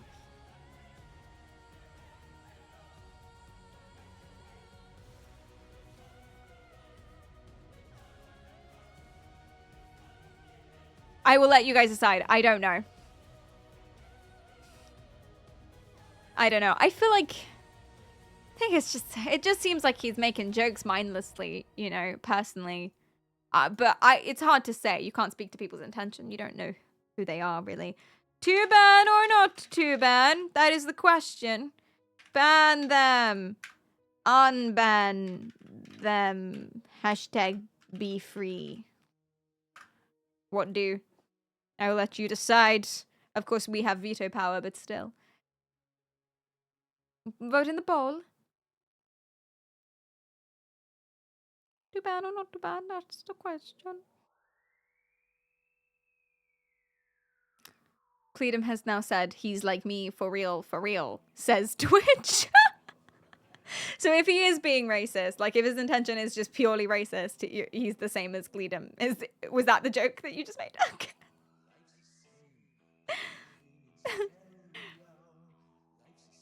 Has he said anything else like that, or just one time? Just one time, from what I can see. To the prison. 840 messages in total. I'm just gonna try and go back more. Don't make any Muslim jokes. I wouldn't have. They're so straight they can kiss on the lips and it's not gay.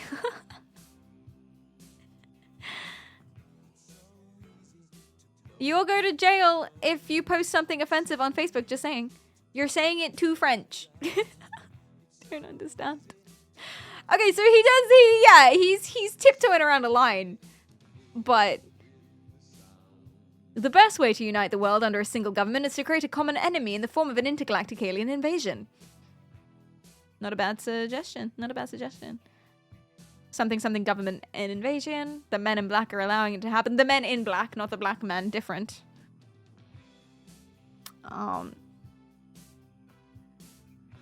People feel disconnected from society and culture, everything like that. Why some of the most overcrowded places can have the most lonely people.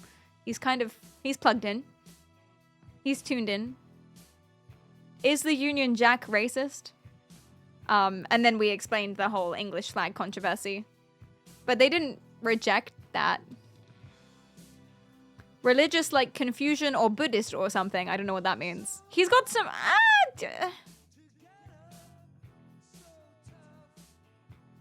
don't know, man.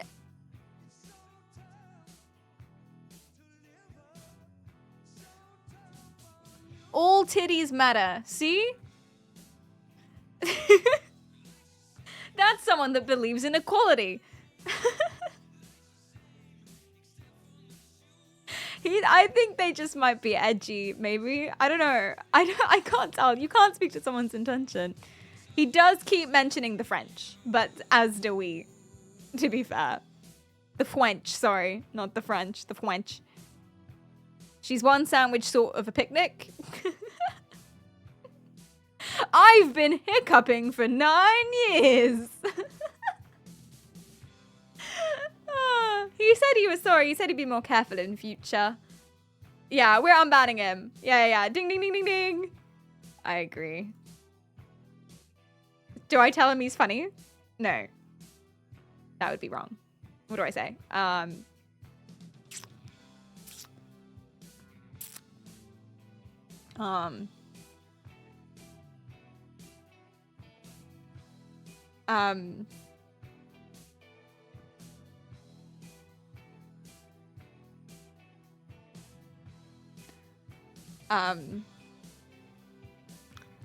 Don't say anything. Okay.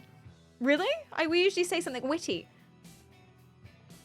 He could be racist. That's true. We don't know he's not racist. So. That's true. We can't assume that he's not racist. The same way that we can't assume that he is. But we'll unban for now. We'll unban for now. Okay, next person. You ready? Next person. Okay, so this is someone called Brian6969. GG. He's free. 36 messages. Just the one ban. Banned by Grace. Ooh. You guys, mods, you don't mind me, like, just saying who did it, right? Explain yourselves. Because I can hide that if you would like me to. I could split my own pants. Certain types of jeans makes him hold certain guns. Well, this is out of context. I like your playlist. Thanks, man. Hey, Perry. Good to see you. Hi, Brian. I like your shirt, Perry. Hi, hello. Smorp, smorp, smorp. Cow tippin' power trippin' bison. It's a hidden message. Hee hee. Perry, I like your mind. Very smart. Thank you, Brian. Hey, Perry. Have a good day. Thank you, Brian. Happy Saturday, Perry. Thank you, Brian. Hee hee hee hee hee hee hee. You look good with Starbucks drink. Girls like Starbucks. Lol. Okay. Alright. And the unban request says, I just wanted some Cheetos and sad face. Very sorry I didn't know your ordeal with Starbucks. And I sound very dumb and brutish.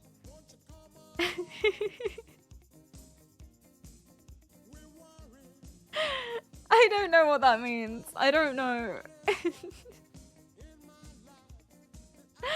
I couldn't say. I'm not sure what's happening. What does it mean that I look good with Starbucks drink? I didn't have a Starbucks drink, by the way. I didn't have one on me. I don't know what he's talking about. I wasn't drinking it. Girls like Starbucks, lol. Grace, defend your decision if you may, if you want to. Apparently, no. He thinks I have an ordeal with Starbucks because he thinks that's why he got banned. Maybe a timeout. Well, he's had a timeout. How long ago was this? God, this was like over a month ago. This was the guy you told me to ban, and then it said, I don't know if I meant that. Oh shit, sorry.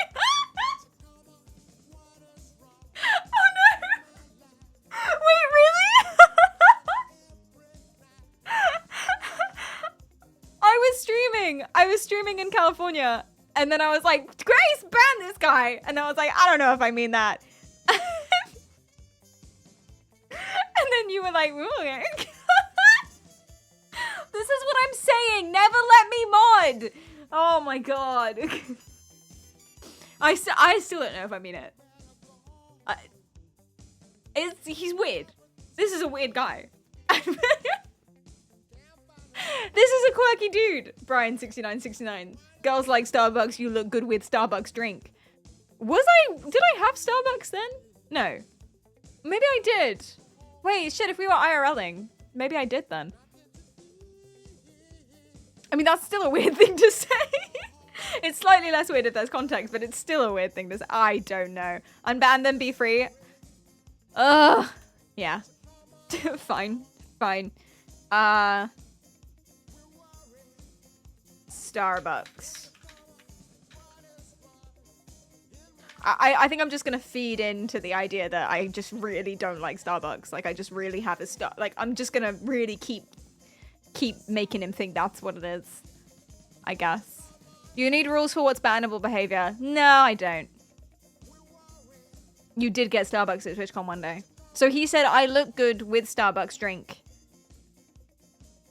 Oh shit, I did get Starbucks. Was he? I still don't know what that means though, but like, no, this is a weird guy. This is definitely a weird person. But we're all weird, I guess. Girls like Starbucks. I don't know. Okay, fine. Whatever. Come back. Okay, we got a new one. I'm hoping those two have been quite like. I'm not sure which way it goes. I'm hoping this one will be a little bit more straightforward. Oh god. Okay, 24 messages. Maybe I'm a little schizo. That's why I believe it. Oh dear. Nice girl. Pulsing! Nice girl. I don't know what that refers to. Fucking sorceress. Love it so far. Rare appearance Peri goddess. Oh god. Okay. Your hair looks tasty. Why? I just know it has flavor. I am damned and I'm okay with it. I prefer to stay here with the sinners. You are, I love that big brain of yours. Rain Goon. And then the message that got him banned was, your pectus looks rather round and... Ah! My pectus? No one has ever called them that before. Your pectus looks rather round and gorgeous with this shirt, I have to say. You did not have to say, actually. The unbanned message. Thank you, Marit. Thank you so much, Marit, for protecting my pectus. The unbanned message is, mods, I pledge for going to chat again, with the only regret of not doing a better joke as an excuse to compliment Peri's wonderful body. Oh, like, how am I supposed to compliment her tits? You don't! He's like, how the hell was I supposed to do that? You don't do that! You fucking what? Anyway, I'm not gonna do things like that so directly, but I promise I will try to be funnier. He's saying... His unbanned message is, I'll be more funny and more subtle next time I talk about her tits. Yeah, how are we supposed to do it? God, ugh, too many rules these days. It was not malicious or trying to make anyone uncomfortable, and that's it. You're amazing, mods, and so is Perry.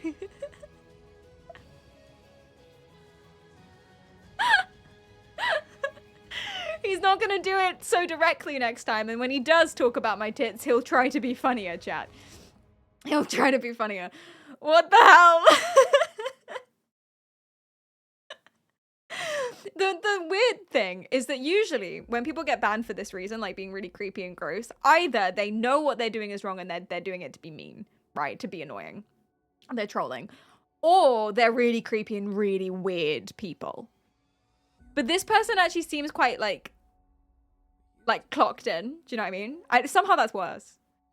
This person seems like how was I supposed to talk about her tits? I did my best. Like, he kind of almost seems reasonable.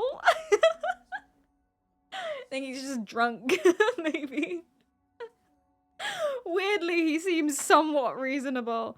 Yeah, we're banning him. Of course we are. I would have... I don't want to take away your illusion of power here, but I would have vetoed you had you said we weren't. You don't compliment the tits, bro. That's the answer. Okay, this person's called Baby Mac Food. Make 2 time... Oh my god, 11 messages, but 2 timeouts and 1 ban. And the unbanned message is, I don't have recollection of typing. What is going on? I don't have recollection of typing.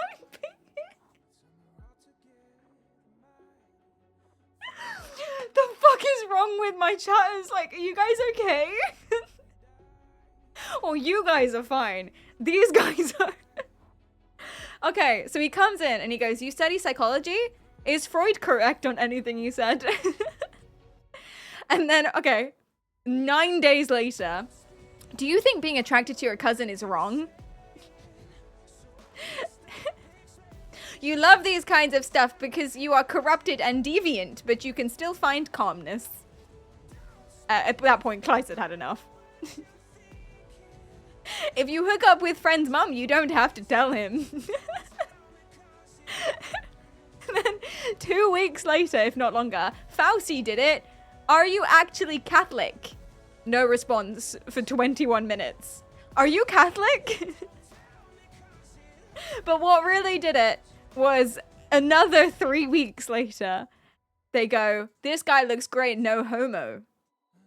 I stare at here booba more. And then Kleist messaged, when Kleist banned him, his message was, how did you even last this long? How did I not ban you sooner? I don't have recollection of typing.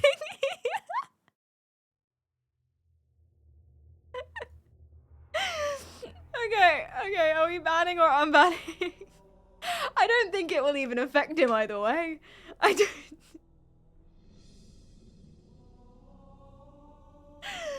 Like, ever? My goodness. 2 timeouts and a ban with 11 messages. That's basically every time. Imagine every time you speak, you get timed out. God.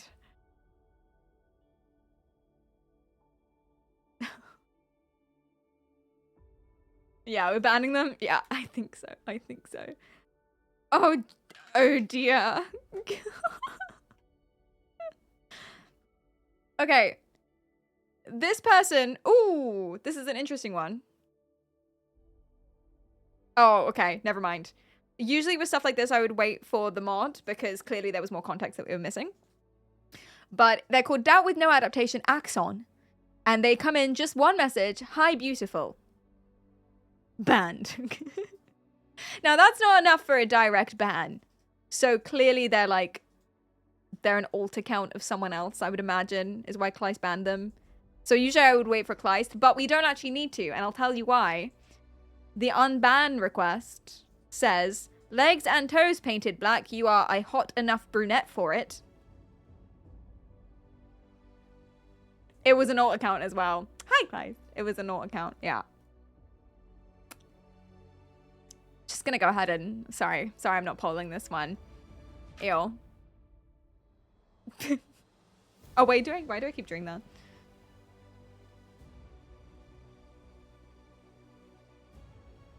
Just gonna go ahead and skip over that. This person says,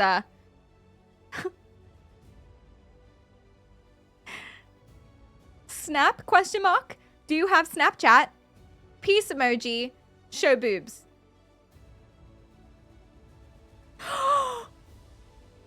Oh, I misread that. I thought it was the same guy.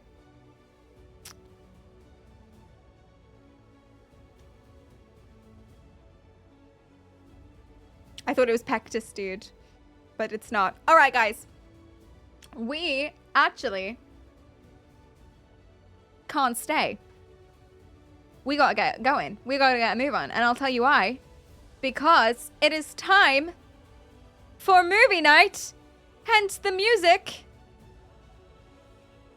The music says it's time for movie night. I don't know who this is, but they seem cool and pretty. The pretty is neither here nor there. Don't say that. But cool. Yay. Guys, thank you so much for the stream today. If you like what you see, remember to follow. If you don't, do it anyway. Twitter for announcements, Instagram for pictures, and Discord for everything else. I go to TikTok, YouTube, and Twitch, and I post or release, so make sure to subscribe. And the next stream is tomorrow at 4 p.m. British time. Very sorry for the tone. The tone of this stream today was very, very casual and very, hey, look, here's what I saw on Reddit. And usually I'm more prepared like that. I'm struggling to talk today. I'm having a bit of a weird mouth brain issue. So I thought I would just kind of, I tried my best. Very sorry about that. I hope you still enjoyed, and tomorrow will be way better, and we'll have more of rigorous content. So GG. But if you would like to hang out, we are doing a movie night on the Discord right now. We don't know what film we're watching yet. People spend the week putting suggestions in, and at the end of the week, we spin it on a wheel, and then someone wins, and we watch their movie. It's very fun time. We've watched Twilight and then Twilight New Moon as of recent. I'm hoping today we're not going to watch Twilight Eclipse, but it's a wheel. It's chance. Like, I'm not making anyone watch Twilight New Moon. I really like Twilight. I really enjoy it. I stand by it. It's a fucking banger.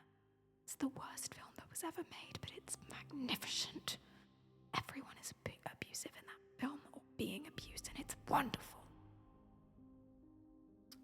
But I'm spinning a wheel, like you spin. Anyway, oh, sorry, we rated. Oh my gosh. Okay, bye, guys.